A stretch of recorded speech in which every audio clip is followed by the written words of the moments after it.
Hello everyone. आप सभी का एनएसडीएल के सर्टिफिकेट कोर्स में बहुत बहुत स्वागत है। मेरा नाम युगांशी जावा है और आज के दिन मैं आप सबके साथ बनी रहूंगी। अगले 1 से 1.5 घंटे में हम बहुत सारे कॉन्सेप्ट्स, बहुत सारी चीजों के बारे में डिस्कशन करेंगे। और जैसा कि हम जानते ही हैं कि एनएसडीएल जो ऑर्गेनाइजेशन है वो काफी फेमस है और ये लोग इस तरह के सर्टिफिकेट कोर्सेज को बहुत वक्त से कर रहे हैं। Because the whole idea is कि नॉलेज को जितना ज्यादा स्प्रेड किया जाए उतना ही अच्छा है। अगर आप लोग इस कोर्स को start to end including the assessments तरीके से, ढंग से, पूरे डेडिकेशन के साथ अटेंड करेंगे तो आपको भी इस कोर्स के एंड में एक सर्टिफिकेशन जो है वो प्रोवाइड किया जाएगा। अब इस कोर्स को करने के लिए क्या मोटिवेशन होना चाहिए? ये काम आप लोग रोजमर्रा की जिंदगी में करते हैं, day in and day out आप इन चीजों के साथ डील करते हैं। लेकिन जैसा कि कहा जाता है कि थोड़ी सी नॉलेज, थोड़ा कुछ नया सीखना, जो चीजें आती हैं उन्हें फिर से सीखना, उसमें तो कोई हार्म नहीं है। तो ये जो कोर्स है ये आपकी नॉलेज को, आपके स्किल को और बढ़ाएगा और बेहतर करेगा। और कहीं ना कहीं ये आपको वो अपॉर्चुनिटीज देगा कि आप अपने लिए बेनिफिशियल अपॉर्चुनिटीज को एक्सप्लोर कर पाएंगे, कुछ और बेहतर कर पाएंगे आगे चल के, आगे जाकर। नाउ अ थिंग जो आप लोगों को याद रखनी है कि इस पूरे कोर्स के दौरान हम लोग आपके साथ हैं। तो आइए शुरू करते हैं इस कोर्स को। Before we begin the course, थोड़ा सा एनएसडीएल के बारे में समझते हैं कि ये ऑर्गेनाइजेशन क्या है और ये कितना बेहतरीन काम कर रहे हैं आज हमारे देश में टू ब्रिंग टेक्नोलॉजी और जो फाइनेंशियल सर्विसेज हैं उनको हमारे देश के कोने कोने तक ले जाने के लिए ये लोग कितना बेहतरीन काम कर रहे हैं। अगस्त 1996 में ये एस्टैब्लिश की गई थी। It is one of the largest depositors in the world और इसमें जितना भी इंफ्रास्ट्रक्चर है वो हमारे सिक्योरिटीज को, हमारे जो स्टॉक मार्केट इंस्ट्रूमेंट्स हैं उनको बहुत सेफली रखता है। तो एनएसडीएल करता क्या है? बहुत साल पहले भी शेयर्स होते थे, लोग अपने सिक्योरिटीज में भी डील करते थे। लेकिन अगर आप लोगों को याद होगा तो वो सब कुछ पेपर्स के ऊपर होता था। अब जहां पर भी पैसा इन्वॉल्व होता है वहां पर हम भी ये जानते हैं कि सिक्योरिटी कितनी इंपॉर्टेंट है, क्योंकि कोई भी अपने सिक्योरिटीज के साथ, अपने पैसे के साथ कुछ भी ऊपर नीचे होने नहीं देना चाहता। तो वहां पर जब वो पेपर रिलेटेड सिक्योरिटीज होते थे तो कई बार चीजें गलत दिशा में चली जाती थी या लोगों को नुकसान हो जाता था। तो जब से एनएसडीएल आया है इन्होंने हर वक्त यही कोशिश की है कि लोगों का जो पैसा सिक्योरिटीज में है, शेयर्स में है, उसको किस तरह से ज्यादा सेफ रखा जा सके और किस तरह से सारे देश की जनता को हम जागरूक कर सकें कि वो आके फाइनेंशियल सर्विसेज का अधिक से अधिक उपयोग करें। और इसके लिए इन्होंने टेक्नोलॉजीज के थ्रू, अपने इंफ्रास्ट्रक्चर्स के थ्रू बहुत सारी चीजों को एस्टैब्लिश किया है। अगर मैं बात करना शुरू करूंगी तो मेरे ख्याल से 1 से 1.5 घंटा भी कम रहेगा। इंडिया का जो कैपिटल मार्केट है जहाँ पे लोग शेयर्स खरीदते बेचते हैं और सिक्योरिटीज में डील करते हैं वो बहुत पुराना है, नया नहीं है जैसे कि मैंने कहा। लेकिन अब इसको थोड़ा सा टेक्नोलॉजिकली एडवांस बनाया जा रहा है, उसमें एनएसडीएल का बहुत ही मेजर हाथ है। और ये हुआ कैसे था? There was an enactment of a depository act जो कि अगस्त 1996 में की गई थी, जिसकी वजह से एनएसडीएल एस्टैब्लिश हुआ था। इनके जो सिस्टम्स हैं, इनके जो नेटवर्क्स हैं, जिस तरह से ये सारे इन्वेस्टर्स को एक सपोर्ट प्रोवाइड करते हैं वो बहुत ही इनोवेटिव हैं। कुछ नया सोचने की कोशिश, किस तरह से इन सर्विसेज को लोगों तक पहुंचाने की कोशिश, सिर्फ सिटीज में रहने वाले लोग ही नहीं लेकिन जो रूरल एरियाज में रहते हैं, जो दूर दराज के भी एरियाज में रहते हैं, उन तक भी इन फाइनेंशियल सर्विसेज को पहुंचाने की कोशिश, यही एनएसडीएल का मेन मोटिव है। लेकिन ये सब कुछ करने के लिए, जैसा कि मैंने आप लोगों को कहा कि पैसा हो या सिक्योरिटीज हो, इन सब में जो है ना एक ट्रस्ट फैक्टर बहुत इंपॉर्टेंट होता है। और वहां पर एनएसडीएल का जो काम है वो काबिले तारीफ है, ताकि लोगों का रिस्क मिनिमाइज हो सके, उनके कॉस्ट कम हो सके। क्योंकि देखिए, एक एक ट्रांजैक्शंस करने में ना, अगर आप इंफ्रास्ट्रक्चर प्रोवाइड कर रहे हैं तो पैसे लगते हैं। तो इसीलिए इनका काम सिर्फ यही नहीं है कि किस तरह से इन सर्विसेज को लोगों तक पहुंचाया जाए, बल्कि ये भी है कि किस तरह कम से कम लागत में, कम से कम कॉस्ट में लोगों तक इन सर्विसेज को पहुंचाया जाए। तो उन्होंने वो जितने, जो मैंने आपको बताया ना कि पेपर अकाउंट्स थे, पेपर सिक्योरिटीज थे, उनको किस तरह ओवर द इयर्स उन्होंने सब कुछ डिजिटलाइज कर दिया है। जस्ट इमेजिन कि कितना ज़्यादा सेफ एंड सिक्योर सिस्टम उन्होंने प्रोवाइड किया है। और आज की डेट में अगर हम सिक्योरिटीज़ मार्केट या जो भी हमारा कैपिटल मार्केट है उसके बारे में देखें तो हज़ारों लाखों इन्वेस्टर्स इनके लिए अंदर इन्वेस्ट करते हैं और बहुत फ़ायदा भी हो रहा है और उनका पैसा भी सिक्योर है और वो बहुत अच्छे रिटर्न्स अर्न कर रहे हैं। और इन्होंने हमेशा ये कोशिश की है कि एक कम से कम कॉस्ट पर ये सारे सर्विसेज़ जो हैं, वो लोगों तक पहुँचाए जा सके। आप जैसे इनका मोटो वहाँ लिखा हुआ ही देख रहे हैं, it's technology, trust and reach. तो जो ट्रस्ट का काम है वो तो बहुत ही बेहतरीन तरीके से चल रहा है। लोग कंप्लीटली इन्वेस्टेड हैं, लोग इसको यूज़ करते हैं और वो यही चाहते हैं कि हमारा जो पैसा है वो बढ़ोतरी भी करे और साथ ही साथ वो सेफ भी रहे और ज़्यादा से ज़्यादा लोगों तक ये सर्विसेज़ पहुँच सके। अब ये जो एनएसडीएल है, ये बहुत सारे लोगों के साथ हमें वो सर्विसेज प्रोवाइड करते हैं। इन्वेस्टर्स हो गए, जो लोग इन्वेस्ट करते हैं, जो स्टॉक ब्रोकर्स हैं, जो इशूअर कंपनीज हैं, जो कस्टोडियंस हैं, जो उस पैसे को सेफ रखते हैं। कैसे हो पाता है वो सब कुछ? इतने बड़े देश में इंडिया, भारत इतना बड़ा देश है, ये सब कुछ हो कैसे पाता है?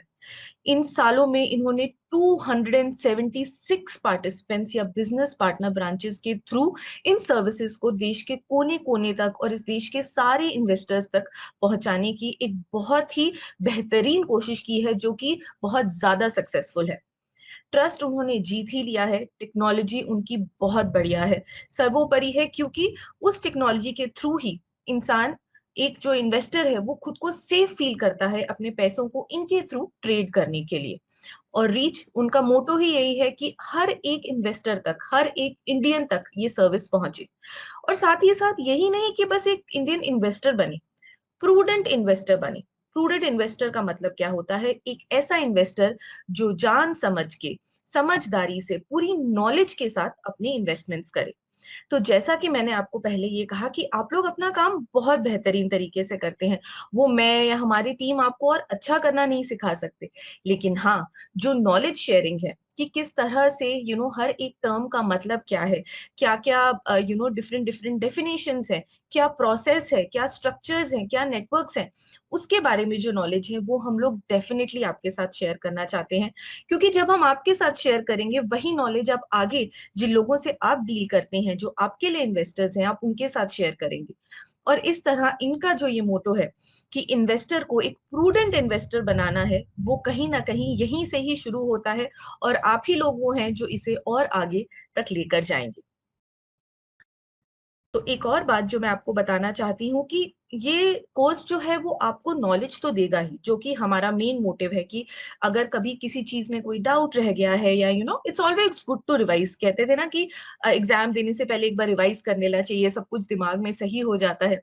तो वो एक रिवाइज़ करना और आपको नई-नई चीज़ों के बारे में जानकारी देना कि आज देश में फाइनेंशियल मार्केट से रिलेटेड, बैंकिंग मार्केट से रिलेटेड, आपके रोल से रिलेटेड क्या-क्या चीज़ें उपलब्ध हैं, किस तरह के बैंकिंग इंस्टीट्यूशंस उपलब्ध हैं, उनके क्या-क्या सर्विसेज़ हैं, उनके क्या-क्या चार्जेज़ हैं, क्या-क्या स्कीम्स हैं, ये सब कुछ आपको बताना हमारा मोटो है।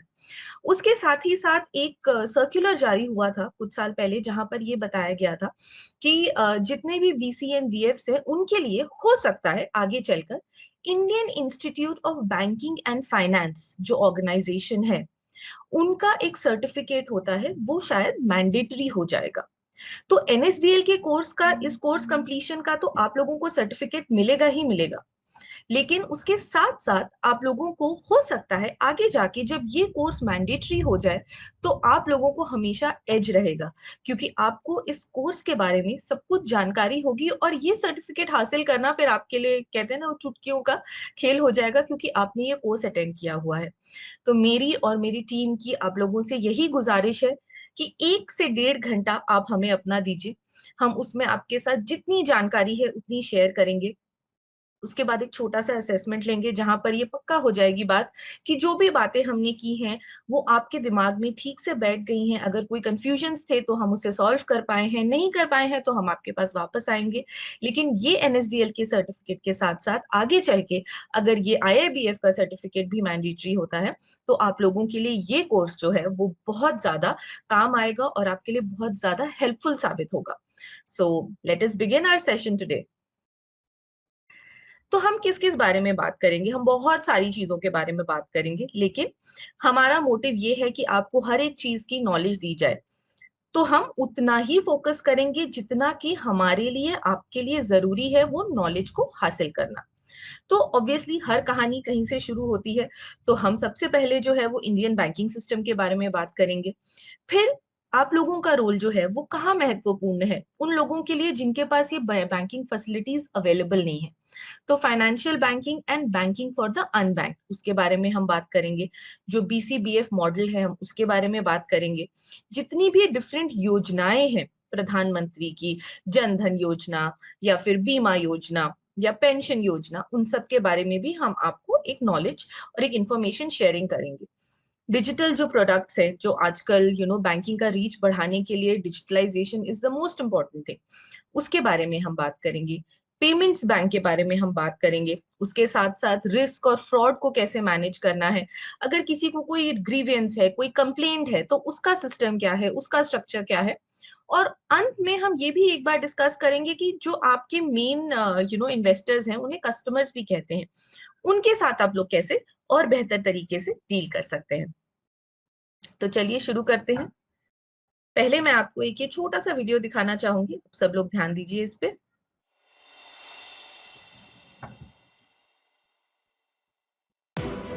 आज जब सूरज निकलता है तो देश में विकास के लिए हर दिन एक नया सवेरा लेकर आता है।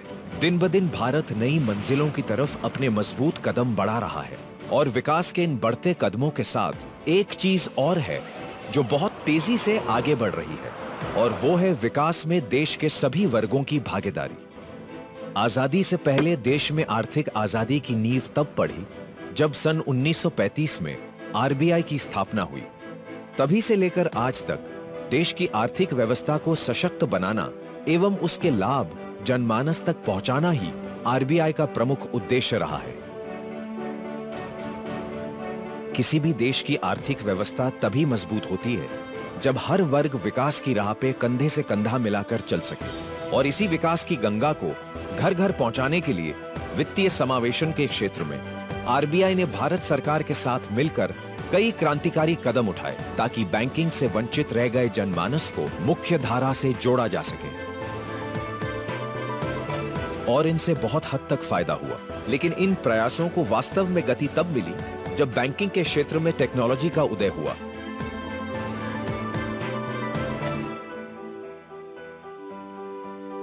आरबीआई ने टेक्नोलॉजी के माध्यम से बैंकिंग सुविधा को बढ़ावा देने के लिए बीसी मॉडल की घोषणा की, जिससे कमर्शियल बैंक्स द्वारा दूर दराज क्षेत्रों में बिजनेस करेस्पॉन्डेंट नियुक्त किए गए, और उससे जन्म हुआ कहीं भी कभी भी घर बैठे बैंकिंग का।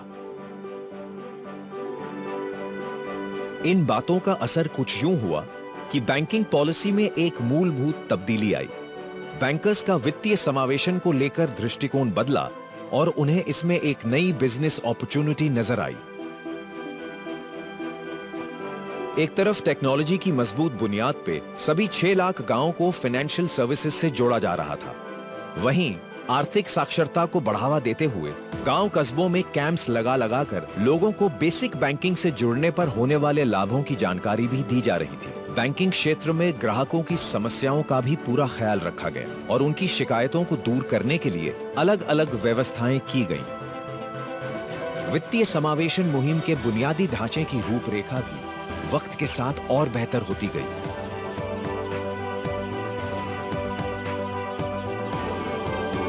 दशकों की मेहनत के चलते देश में फाइनेंशियल इंक्लूजन का ढांचा अब एक विकसित रूप ले चुका था। वित्तीय समावेशन की कोशिशों को एक मजबूत साथ तब मिला जब देश के प्रधानमंत्री श्रीमान नरेंद्र मोदी ने लाल किले से 15 अगस्त 2014 के दिन देशवासियों के लिए एक अनमोल तोहफा पेश किया। इस प्रधानमंत्री जन धन योजना के माध्यम से हम देश के गरीब से गरीब लोगों को बैंक अकाउंट की सुविधा से जोड़ना चाहते हैं। भारत सरकार की इस लोकप्रिय योजना को संपूर्ण रूप से सफल बनाने के लिए ये जरूरी है कि खाताधारी इन खातों का प्रयोग करे। खातों के प्रयोग से ही जहां गरीबों को सस्ती बैंकिंग सुविधाएं मिलेंगी, वहीं बैंकों की आमदनी भी बढ़ेगी। फाइनेंशियल इंक्लूजन प्रोग्राम और पीएमजेडीवाई को मिलाकर पिछले कुछ वर्षों में देश में 35 करोड़ से अधिक बैंक खाते खोले गए। अब ये हम सब की जिम्मेदारी है कि ये खाते न सिर्फ ऋण, जमा, पेंशन, इंश्योरेंस आदि प्राप्त करने का एक माध्यम बने, बल्कि खाताधारियों के लिए तमाम सरकारी सुविधाओं का द्वार खोलने का कार्य करें। हमारे नौजवानों में उसके हाथ में हुनर हो, काम करने का अवसर हो, तो एक आधुनिक हिंदुस्तान खड़ा करने की उसमें ताकत हो। सर, मैन्युफैक्चरिंग यूनिट के लिए लोन ले रहा हूँ, इस उम्मीद से कि मेरी स्किल मुझे कामयाबी दिलाएगी। क्यों नहीं, तुम्हारा खाता और तुम्हारा हुनर दोनों की कद्र होगी।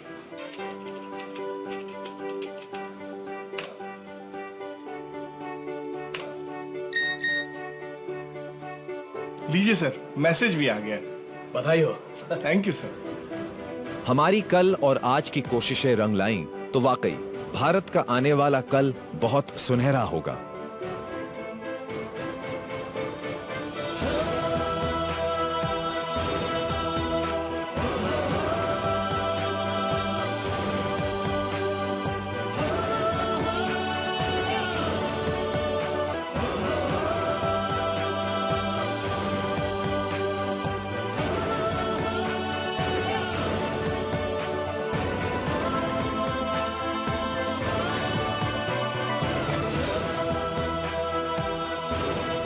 बहुत कुछ किया जा चुका है, बहुत कुछ करने की मंशा है। आइए सब मिलकर भारत को अधिक समृद्ध और विकसित बनाने की राह पर साथ चलें।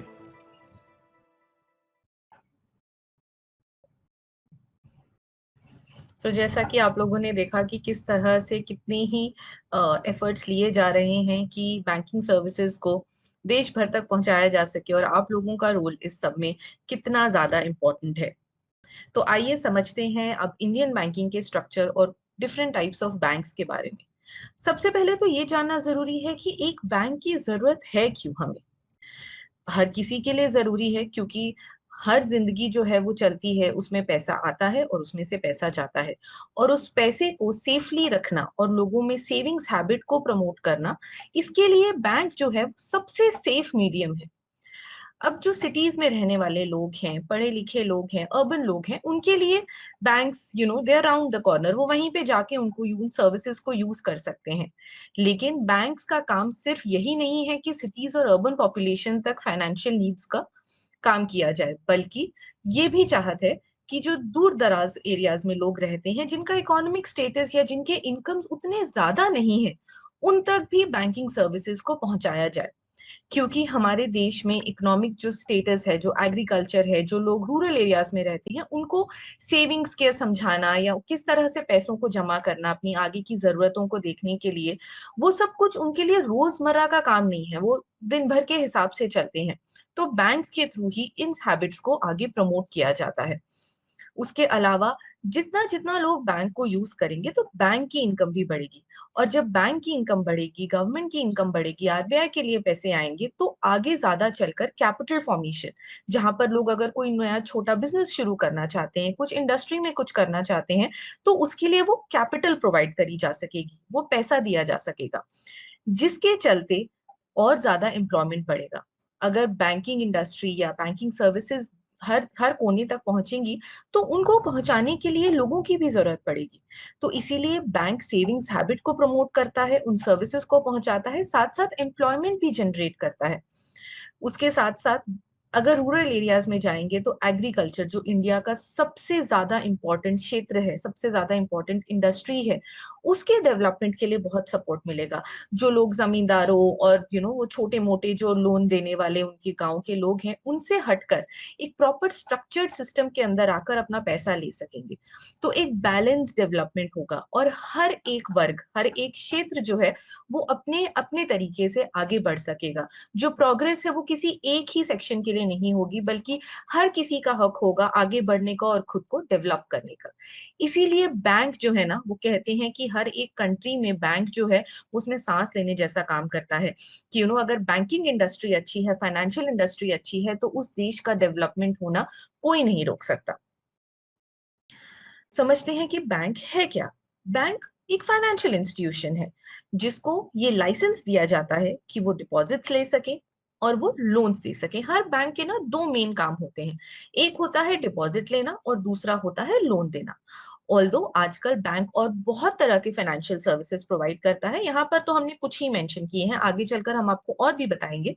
वेल्थ मैनेजमेंट, लोग जो है अगर उनके पास पैसा है तो वो चाहते हैं कि थोड़ा ज्यादा रिटर्न मिले, तो उस पैसे को किस तरह कहाँ पर वो इन्वेस्ट कर सकते हैं कि ज्यादा पैसा बने।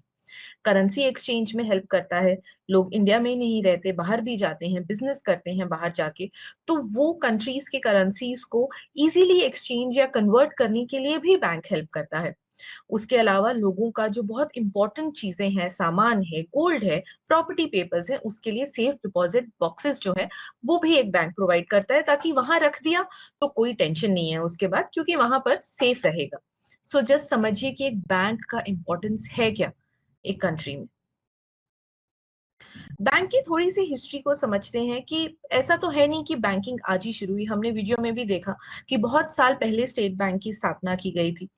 इवन बिफोर 1955 जो है बैंकिंग था, लोग देयर वर इंस्टीट्यूशंस जो लोन देते थे, जो डिपॉजिट्स लेते थे, लेकिन सब कुछ स्ट्रक्चर्ड नहीं था, बस वो था इधर उधर कहीं कोने में कहीं पे कुछ, तो हर किसी के पास वो सर्विसेज अवेलेबल नहीं थी। लेकिन 1955 के बाद जब एसबीआई नेशनलाइजेशन हुआ, उसके सब्सिडरीज आए, तो इसको एक स्ट्रक्चर्ड तरीके से बैंकिंग की सर्विसेज को लोगों तक पहुंचाने का एक जो स्टार्ट है वो किया गया।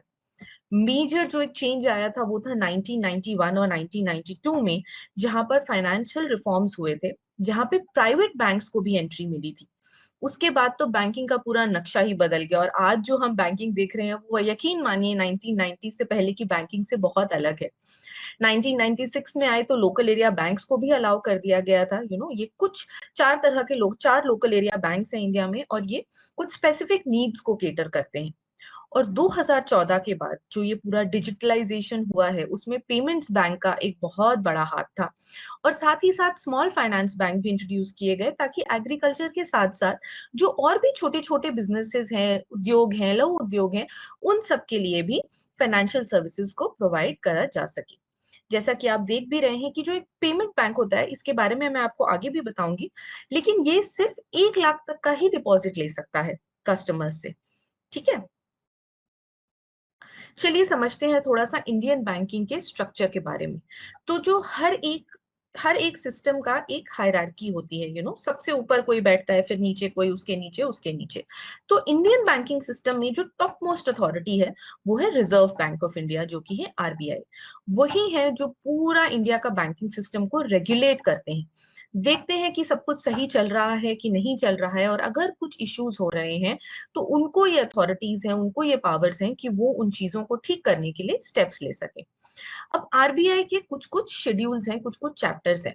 अब उन चैप्टर्स के हिसाब से शेड्यूल बैंक्स हैं और अनशेड्यूल बैंक्स हैं, जो भी उनके चैप्टर 2 में आते हैं उन सबको शेड्यूल बैंक्स कहा जाता है, और बाकी सारे जो बैंक्स हैं वो अनशेड्यूल बैंक्स में आते हैं। शेड्यूल बैंक्स के बारे में बात करें तो दो तरह के बैंक्स होते हैं, एक होता है कमर्शियल बैंक, जो रेगुलर जो आपके बैंक्स हैं, आप एसबीआई, आईसीआईसीआई, ये सारे बैंक्स देखते हैं जो कमर्शियली क्रेडिट प्रोवाइड करते हैं, डिपॉजिट्स लेते हैं, आपको हर जगह मिल जाएंगे। एंड दूसरा होता है कोऑपरेटिव बैंक्स। कोऑपरेटिव बैंक्स जो है वो एक एक साथ आते हैं, एक कोऑपरेशन, एक मोटिव की वजह से कुछ सोसाइटीज, कुछ कम्युनिटीज के साथ बनके वो कोऑपरेटिव बैंक्स एस्टैब्लिश किए जाते हैं, और वो कुछ चीजों के ऊपर फोकस करते हैं। जैसे आप देख रहे हैं कि अर्बन कोऑपरेटिव होता है, जो अर्बन एरियाज में अगर कुछ रिक्वायरमेंट्स है वहां पर वो उसको केटर करने की कोशिश करते हैं। एग्री कोऑपरेटिव्स होते हैं जो कि सिर्फ एग्रीकल्चर की जो रिक्वायरमेंट्स है लोगों के, उन एरियाज के कोशिश करते हैं कि वो उनको प्रोवाइड की जाए। और लैंड डेवलपमेंट बैंक्स, जैसे कि नाम ही उस बता रहा है कि जहां जहां पे भी लैंड को डेवलप करने के रिक्वायरमेंट्स होते हैं, वहां पे लैंड डेवलपमेंट बैंक्स जो है उनसे उनकी मदद ली जाती है, ताकि जो डेवलपमेंट है वो प्रॉपरली हो सके। हमारा मेन मुद्दा है ये समझने का कमर्शियल बैंक्स के बारे में। कमर्शियल बैंक्स जो है वो 3 तरह के होते हैं, पब्लिक बैंक्स, प्राइवेट बैंक्स और रूरल बैंक्स। पब्लिक बैंक्स में कौन कौन आता है? स्टेट बैंक ऑफ इंडिया और उनके जो एसोसिएट बैंक्स हैं वो आते हैं। अदर नेशनलाइज्ड बैंक्स हो गए, जैसे बैंक ऑफ इंडिया हो गया, बैंक ऑफ बड़ौदा हो गया, ये सारे अदर नेशनलाइज्ड बैंक्स होते हैं। And then other public sector banks, जैसे कि आईडीबीआई जो है वो एक पब्लिक सेक्टर बैंक है, तो ये इस कैटेगरी में फॉल करते हैं। प्राइवेट बैंक्स जैसे कि हमने कहा, उसके बाद पब्लिक बैंक में एक चीज समझने की जरूरत है कि इसमें गवर्नमेंट का एटलीस्ट 50% से ऊपर का स्टेक होता है। लेकिन जो प्राइवेट बैंक्स होते हैं वो प्राइवेटली प्रमोटेड होते हैं, प्राइवेटली हेल्ड होते हैं। अब इसका सबसे सिंपल एग्जांपल है आईसीआईसीआई बैंक, जो इंडियन प्राइवेट बैंक्स हैं, ये प्राइवेटली प्रमोट हुए हुए हैं, इनमें गवर्नमेंट का 50% से ऊपर का स्टेक नहीं होगा। सो आईसीआईसीआई बैंक, एचडीएफसी बैंक्स जो हैं ये प्राइवेट बैंक्स हैं। फॉरेन बैंक्स जो होते हैं वो इंडिया में एस्टैब्लिश नहीं हुए होते हैं, उनके हेडक्वार्टर्स इंडिया में नहीं होते हैं, वो इंडिया में आके काम करते हैं। इसका एग्जांपल है एचएसबीसी बैंक, वो इंडिया का बैंक नहीं है लेकिन इंडिया में आपको कई सिटीज में उनके ब्रांचेस मिल जाएंगे। Then there are local area banks, जैसे मैंने कहा 4 लोकल एरिया बैंक्स हैं इंडिया में, जो डिफरेंट डिफरेंट कैटेगरीज के नीड्स को केटर करते हैं। पेमेंट्स बैंक जैसे मैंने आपको बताया, पेटीएम बैंक हो गया, कि ये जो है 1 लाख तक के ही डिपॉजिट एक्सेप्ट कर सकते हैं, ये लोन्स एंड ऑल नहीं दे सकते हैं, सिर्फ डिपॉजिट एक्सेप्ट कर सकते हैं और आपका रेमिटेंस पैसा इधर से उधर पहुंचाने में आपको हेल्प कर सकते हैं। And then as I said, small finance banks, जहां पर एक एग्रीकल्चर के साथ साथ और भी जो लघु उद्योग हैं उनको भी जहां फाइनेंसिंग की हेल्प चाहिए, वहां के लिए स्मॉल फाइनेंस बैंक्स को इस्टेब्लिश किया गया है। बेसिकली सबका काम एक ही है कि लोगों तक फाइनेंशियल सर्विसेज पहुंचाना। उनको कैटेगराइज किया गया है ताकि जिसकी जो नीड है वो उसके हिसाब से उस बैंक को अप्रोच करके अपनी नीड, जरूरत उसको पूरा कर सके। आइए समझते हैं फंक्शंस ऑफ द बैंक्स। जैसे मैंने कहा, ट्रेडिशनल फंक्शंस जो है बैंक के वो बहुत सिंपल है, ठीक है। एक होता है डिपॉजिट लेना और आगे लोन देना। उनके कुछ अदर फंक्शंस भी हैं, वो मैं आपको बताऊंगी। Regulation and supervision of banking in India. Regulation मतलब कि जो भी जिस तरह से बैंकिंग काम कर रही है उसको भी देखना, मॉनिटर करना कि कहीं कुछ गलत तो नहीं हो रहा है। देखिए, जहाँ पैसा इन्वॉल्व है वहां पे फ्रॉड्स होना, मनी लॉन्ड्रिंग होना, पैसा इधर उधर हो जाना, ये कोई बड़ी बात नहीं है। इसीलिए ये इंपॉर्टेंट है कि देखा जाए कि काम सही से चल रहा है। And then apart from that, what are the recent trends in banking, जो कि मेन तो है digitalisation. Now what are the traditional functions? Deposits accept करना, लोन्स या एडवांसेस देना। उसके अलावा अगर किसी को अपने अकाउंट से पैसा निकालना है या कहीं ट्रांसफर करना है या कहीं देना है तो वो भी करना। ओके। अदर सर्विसेज बैंक्स कौन से देते हैं? चेक्स और बिल्स जो हैं वो कलेक्ट करते हैं। सेफ डिपॉजिट लॉकर्स, जैसे मैंने कहा, हर एक बैंक में एक सेफ डिपॉजिट लॉकर होता है जहां पे अगर आपने वो लॉकर ले रखा है तो आप जाकर उसमें अपनी ज्वेलरी, प्रॉपर्टी पेपर्स, कुछ भी वैल्यूएबल्स हैं वो आप वहां पे डिपॉजिट कर सकते हैं। एक छोटे फीस के लिए आपको देनी पड़ती है और आपका जो भी आपका वैल्यूएबल सामान है वो आपका घर से ज्यादा सेफ रहता है वहां पे। देन टैक्स कलेक्शन, बैंक्स जो हैं वो टैक्स, जो गवर्नमेंट के लिए टैक्स बहुत जरूरी है क्योंकि देश को चलाएंगे कैसे अगर पैसे नहीं आएंगे लोगों से, उसके लिए भी हेल्प करते हैं। And obviously buy sell of foreign currency, जैसे मैंने बताया था। और उसके साथ साथ आजकल इंश्योरेंस और म्यूचुअल फंड्स के भी जो सर्विसेज हैं उसको भी बैंक्स प्रमोट करते हैं। सिंपल सा रीजन है, लोग बैंक्स को ज्यादा ट्रस्ट करेंगे और किसी ही ऐसी नई ऑर्गेनाइजेशन को नहीं, तो इन सर्विसेज को भी बैंक्स के थ्रू चलाया जाता है। आइए समझते हैं रेगुलेशन और सुपरविजन के बारे में। जैसे मैंने आपको पहले भी कहा, जो आरबीआई है वो it's the top most body, apex body है इंडियन बैंकिंग सिस्टम में। मुंबई में हेडक्वार्टर्ड है और इनका काम यही है कि जो भी हमारा फाइनेंशियल इंक्लूजन है, जो भी हमारे गतिविधियां हो रही हैं बैंकिंग इंडस्ट्री में, उसको मॉनिटर करें, फॉरेन एक्सचेंज को भी मैनेज करें। जो नोट्स हैं वो आरबीआई ही इशू करता है और जो मॉनेटरी पॉलिसी है उसको भी आरबीआई ही फॉर्मुलेट करता है, because as I said it is the top most body. ये बैंकिंग के लिए। उसके साथ साथ मैं, जैसा कि मैं ये भी कह रही थी कि एग्रीकल्चर कितना इंपॉर्टेंट है इंडिया के लिए, उसके लिए एक अलग अथॉरिटी बनाई गई है और रूरल डेवलपमेंट के लिए, which is an NABARD bank, national bank of agriculture and rural development. ये 1982 में स्टैब्लिश किया गया था।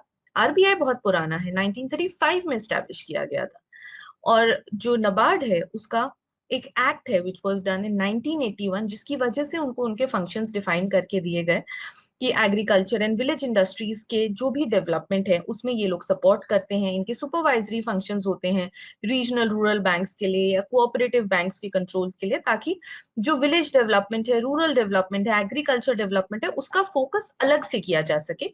यही मेन एम था नबार्ड को एस्टैब्लिश करने का। जो रीसेंट ट्रेंड्स है बैंकिंग में उसके बारे में समझते हैं। एक तो आजकल अब ज्यादा फ्रीडम मिल गई है बैंक्स को, पहले उतना नहीं होता था क्योंकि टेक्नोलॉजी बढ़ गई है, लोगों का ट्रस्ट बढ़ गया है, सिस्टम्स को बहुत सोफिस्टिकेटेड कर दिया गया है, इसलिए टेक्नोलॉजी बहुत यूज हो रही है। पहले उतना फोकस नहीं होता था कि बैंकिंग सर्विसेज को रूरल एरिया, दूर दूर के एरिया तक पहुंचाया जाए, लेकिन अब वो एक मेजर एजेंडा है, वो एक मेजर गोल है कि सबको इस मुहिम में इंक्लूड किया जाए, सबके सब एक फाइनेंशियली इंक्लूडेड एनवायरनमेंट में रहे through the banking system. Consolidation of banks, जो इतने सारे बैंक्स थे अब कभी कभी उन्हें कंसोलिडेट करके साथ में लाया जा रहा है ताकि इजीली मॉनिटरिंग और रेगुलेशन हो सके। मोबाइल बैंकिंग आ गया है जिसने मतलब it's on your finger tips, आपने मोबाइल उठाया और आप अपना पैसा चेक कर सकते हैं, ट्रांसफर कर सकते हैं, पैसा रिसीव करवा सकते हैं। And obviously emergence of universal banking की सिर्फ इंडिया में ही नहीं, आप किसी भी देश में पैसा भेज सकते हैं, मंगवा सकते हैं। तो these are the recent trends of banking. अब आइए समझते हैं financial banking and banking for the unbanked के बारे में। What is financial inclusion? मैं आपको इतनी देर से हम ये बात कर रहे हैं, what is financial inclusion? Basically financial inclusion उनके लिए होता है कि जो लो इनकम ग्रुप्स हैं उनको एक अफोर्डेबल कॉस्ट पे एक ऐसा कॉस्ट जिसे वो अफोर्ड कर सके, उनको फाइनेंशियल सर्विसेज प्रोवाइड करना। कौन कौन से सर्विसेज? उनके सेविंग हैबिट्स को प्रमोट करना, वो पेमेंट्स कर सके, रेमिटेंस कर सके, पैसा यहाँ से वहां भेज सके, इंश्योरेंस करवा सके अपना ताकि वो सेफ रहें, बैंक अकाउंट्स के लिए खोलने में हेल्प करना, उनको फाइनेंशियल एडवाइस देना। देखिए रूरल लोग हैं, गांव में रहते हैं, उनको ठगा जाना भी आसान है, लेकिन क्योंकि आपके पास नॉलेज है, हमारे पास नॉलेज है, तो हम उन्हें एक सही एडवाइस देंगे ताकि वो अपने पैसे का सही उपयोग कर सके। And as I said, affordable credit देना, जो इंटरेस्ट रेट्स हैं वो उनके हिसाब से बनाए जाएं, क्योंकि हर कोई 20-20% के रेट नहीं दे सकता, उनकी तो उतनी इनकम ही नहीं होती।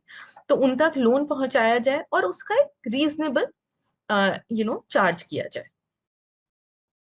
Y is it important? सबसे पहला जो हमारा सोशियो इकोनॉमिक एम्पावरमेंट है कि हर हर जो एक सेक्शन ऑफ द सोसाइटी है वो एक साथ आगे बढ़े, एक साथ उनकी ग्रोथ हो, इंक्लूसिव ग्रोथ हो, सोशल हार्मनी रहे। कोई ये ना फील करे कि हम यहाँ रहते हैं, रूरल एरियाज में रहते हैं तो हम ग्रो नहीं कर सकते, लेकिन जो अर्बन एरियाज में रहते हैं वो ग्रो कर सकते हैं। तो हर एक एरिया को एक ही जैसा धीरे धीरे बनाया जाए ताकि लोगों को अपने ही एरिया में सारे सर्विसेज मिल सके और उन्हें अपने जगह, अपने गांव छोड़कर वहां से आना नहीं पड़े, उन्हीं सर्विसेज को वहां यूज करके वो तरक्की कर सके। There is a balanced regional development. सिर्फ ऐसा ही नहीं हो कि बस एक ही जगह ग्रो हो रही है, हर जगह ग्रो हो रही है, हर जगह देयर इज ग्रोथ और सब कुछ पनप रहा है वहां पर। And then obviously there is a business opportunity for bank, क्योंकि थोड़े चार्जेस होते हैं, छोटी मोटी फीस होती है, तो बैंक्स के लिए भी पैसा बनता है। Now what is the present banking scenario in India? हर एक फाइनेंशियल इंक्लूजन जो है वो कंट्री में वो एक बैंक ड्रिवन मॉडल हो सकता है, क्योंकि लोग ऐसे ही किसी पर भरोसा नहीं करेंगे, लेकिन लोग बैंक्स पे भरोसा करते हैं क्योंकि बैंक्स जो हैं वो आरबीआई के अंडर होते हैं। और ऑब्वियसली आरबीआई कहीं ना कहीं गवर्नमेंट ने स्टैब्लिश किया था और उसको फ्री रखा गया है हर एक चीज से। सो आज की डेट में there are almost more than 1,25,000 of total branches. 77,000 जो है वो अर्बन एरियाज में है, लेकिन ऑलमोस्ट वी आर रीचिंग 50,000, 48,557 जो है वो रूरल ब्रांचेस भी है ना। क्यों कम होते हैं रूरल एरियाज में ब्रांचेस? देखिए हर जगह एक बैंक को एस्टैब्लिश करने के लिए वहां पे मैन पावर रखना जरूरी है। कुछ लोग हैं जो वहां होंगे ही, ब्रांच मैनेजर होंगे, 2-3 कर्मचारी बैठेंगे, एक सिक्योरिटी होगी, पूरा सिस्टम एस्टैब्लिश करना पड़ेगा, तो वहां पे मैन पावर प्रोवाइड करनी पड़ती है। हर जगह पे लोग उतना यूज नहीं करते, तो कभी कभी कल्चरल इश्यूज होते हैं, तो बैंक ब्रांचेस जो है वो चल ही नहीं पाती हैं। ठीक है, उसके बाद प्रॉक्सिमिटी ऑफ ब्रांचेस, लोगों को चाहिए कि पास में हो, बहुत दूर होगा तो वो नहीं यूज करेंगे, अगर पास में होंगी तो उन्हें समझ में नहीं आता है कि हमारा इतना कुछ काम नहीं है इसमें। ठीक है ना। And then there is poor credit discipline, लोगों में वो सेविंग्स हैबिट्स ही नहीं है, जैसे मैंने कहा कि कोई सेविंग्स करने का ही नहीं सोचता, और अगर क्रेडिट भी ले लेते हैं तो वापस करने में उनको लगता है अब इंटरेस्ट कैसे दें, ये कैसे दें, वो कैसे दें। तो हर एक चीज adds to the cost for a bank branch, और इसीलिए कई बार रूरल एरियाज में खुलने के बाद भी ब्रांचेस को बंद किया जाता है क्योंकि वो अफोर्डेबल ही नहीं हो पाती है। तो ट्रांजेक्शन कॉस्ट जो है वो बहुत ज्यादा बढ़ जाती है। ना रिजर्व बैंक ऑफ इंडिया ने क्या क्या इनिशिएटिव्स लिए हैं? उन्होंने कोशिश की है कि एक जीरो और very low balance bank accounts खोले जाए। आपने सुना ही होगा कि एक मिनिमम बैलेंस हमेशा मांगा जाता है बैंक्स में, लेकिन रिजर्व बैंक ने ट्राई किया है कि जीरो या वेरी लो बैलेंस अकाउंट्स भी खोले जाए। ठीक है, कोई कोलैटरल नहीं माना जाए, मांगा जाए क्रेडिट कार्ड्स के लिए, सेल्फ हेल्प ग्रुप स्कीम्स हो, केवाईसी नॉर्म्स को सिंपल रखा जाए। आधार ऐसी चीज है जो सबके पास होती है, तो सारी चीजें नहीं मांगे उनसे कि भाई तुम ये भी दो और पैन कार्ड भी दो और वो भी दो। अगर एक आप मुझे डॉक्यूमेंट दे सकते हो तो मैं आपका केवाईसी करूंगा। And then obviously a relaxation in the branch licences, कि भाई आप जाकर खोल सकते हैं वहां पे अपने अफोर्डेबिलिटी के हिसाब से। Now what is the need for the BCBF model? Bank branch model, जैसा मैंने आपको कहा, कि उतना सक्सेसफुल हर वक्त नहीं हो सकता है, राइट? तो इसीलिए जो बीसीएनबीएफ मॉडल है, इसके थ्रू वो सेम सर्विसेज लोगों को without having a bank branch भी लोगों को प्रोवाइड की जा सकती है। थोड़ा सा टेम्पो कम है ब्रांच एक्सपेंशन का, क्योंकि लोग लगते हैं, कॉस्ट लगती है, there are so many things that are there. फिर there is a vast untapped market in the rural areas, जिसको अगर बीसीबीएफ मॉडल के थ्रू एक्सप्लोर किया जाए तो बैंक्स के रेवेन्यूज जो है बहुत बढ़ेंगे, और साथ साथ जो फाइनेंशियल इंक्लूजन का मोटिव है वो भी मीट होगा। So it's a very huge task for bank. एक ब्रांच में कम से कम 12,000 लोगों का फुटफॉल होना चाहिए ना उसे खोलने के लिए। तो बीसीबीएफ मॉडल के थ्रू इतने लोग अगर नहीं भी आए तो भी कोने कोने तक बैंक्स की सर्विसेज को पहुंचाया जा सकता है। अब देखते हैं कि क्या मॉडल है ये, how does it act as a vehicle, किस तरह से ये एक जरिया बनता है फाइनेंशियल इंक्लूजन का। कौन है जो बिजनेस फैसिलिटेटर्स बन सकते हैं? यहाँ पे पूरी एक लिस्ट दे रखी है। जो प्राइमरी सेकेंडरी स्कूल टीचर्स हैं, एनजीओज के मेंबर्स हैं, सेल्फ हेल्प ग्रुप्स के मेंबर हैं, आंगनवाड़ी होती है गाँव में, बालवाड़ी होती है, वहां के जो मेंबर्स हैं, हेल्थ केयर स्टाफ है, पोस्टल स्टाफ है, ग्राम panchayat, municipal staff, village officer, farmers के service societies, ration dealers, shopkeepers, kirana merchants, retired bank employees, ये सब लोग बिजनेस फैसिलिटेटर्स बन सकते हैं। और सोचिए, ये लोग हर जगह होते हैं। अगर ये सब इस मॉडल का हिस्सा बनेंगे तो कितनी जल्दी ये सर्विसेज दूर दराज के एरियाज में पहुंचाई जा सकती है। नॉन इंडिविजुअल्स, ये जो है इंडिविजुअल लोग हैं। इंडिविजुअल के अलावा नॉन इंडिविजुअल होते हैं, जैसे कुछ संस्थाएं हो गई। वो कौन है जो बीएफ्स बन सकते हैं? कोई भी एनजीओ हो गया, कोई फार्मर क्लब हो गया, कम्युनिटी बेस्ड ऑर्गेनाइजेशंस होते हैं, कोऑपरेटिव सोसाइटीज होते हैं, पोस्ट ऑफिसेज, इंश्योरेंस एजेंट्स, कृषि विज्ञान केंद्र, वीकेसीज, जो आईटी एनेबल्ड रूरल आउटलेट्स होते हैं कॉर्पोरेट एंटिटीज के, फार्मर सर्विस सोसाइटी, या वेल फंक्शनिंग पंचायत जो हैं, ये सब जो हैं ये business facilitators being a non individual also बन सकते हैं और सर्विसेज को आगे प्रोवाइड कर सकते हैं। Who can be business correspondents? अभी क्योंकि कैश इन्वॉल्व होता है, इसलिए ये सारे लोग जो हैं ये बीसीज बन सकते हैं।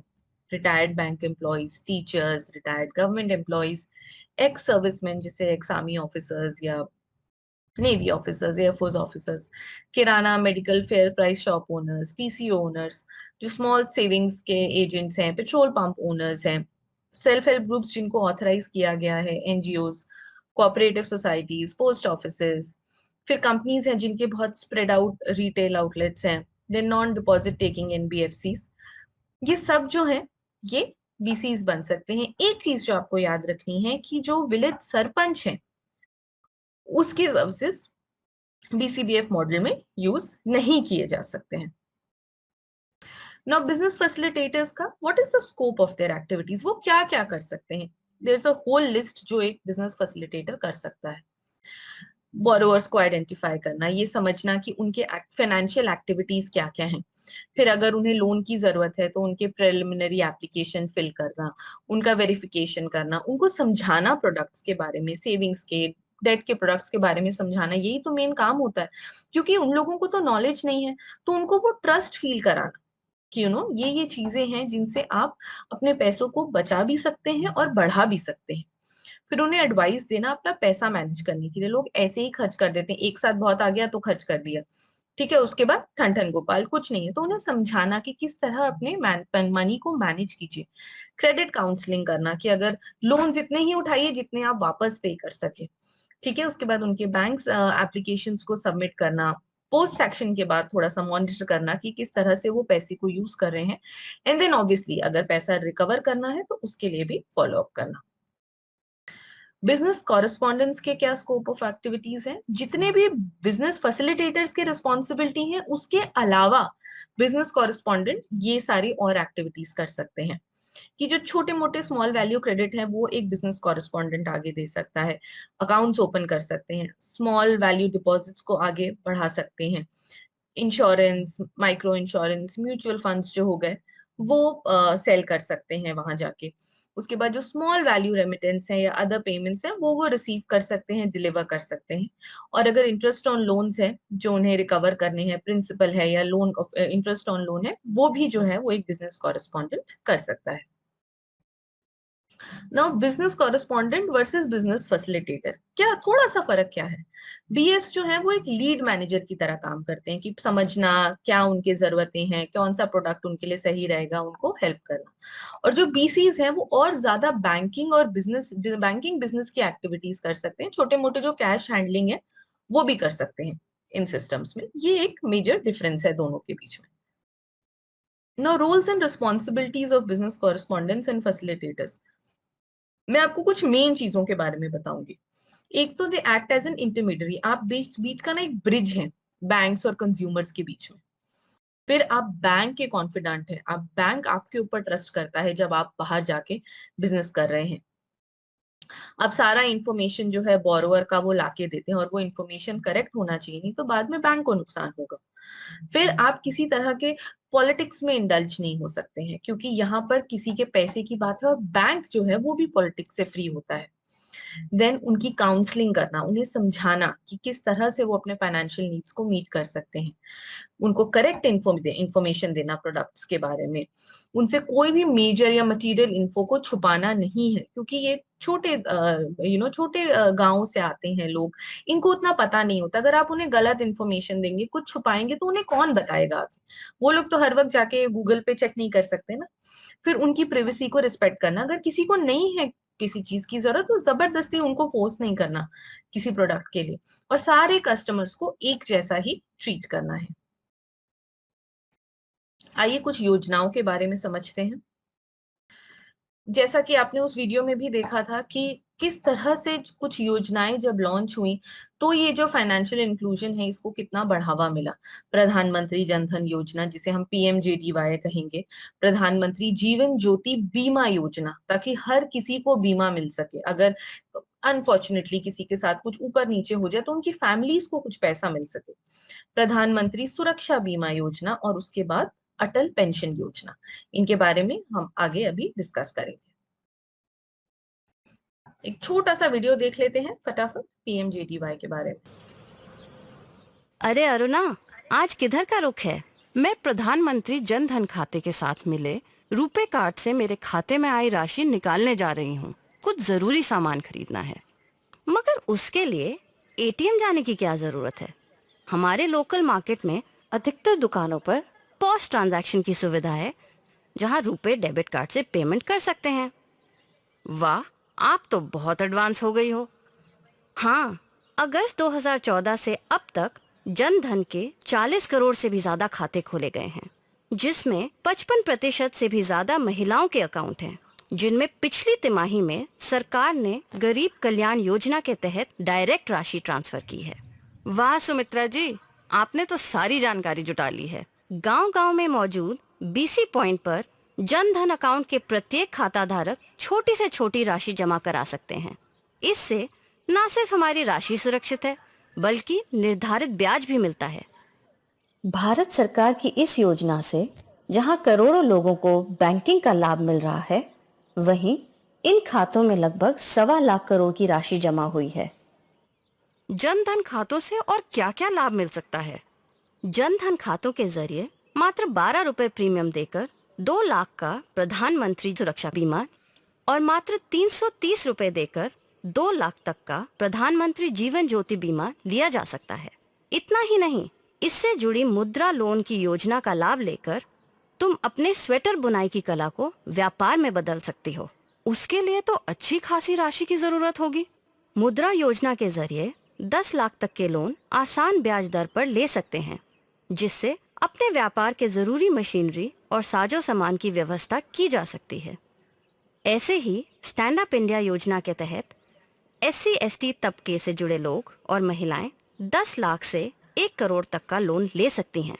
खुद मैंने स्टैंड अप इंडिया लोन लेकर अपने घर पर वेजिटेबल चिलर्स लगाए हैं, एक डिलीवरी ट्रक खरीदा है और गांव की ताजी सब्जियां पास के शहरों तक पहुंचाने का काम शुरू किया है, जिससे रोजगार के अवसर भी पैदा हो रहे हैं और व्यापार भी बढ़ रहा है। सरकार की इस लोकप्रिय जन धन योजना ने हम जैसे परिवारों के लिए व्यापार के नए मार्ग खोल दिए हैं। अब हम भी स्वयं के साथ देश की उन्नति और प्रगति में सहयोग कर सकते हैं।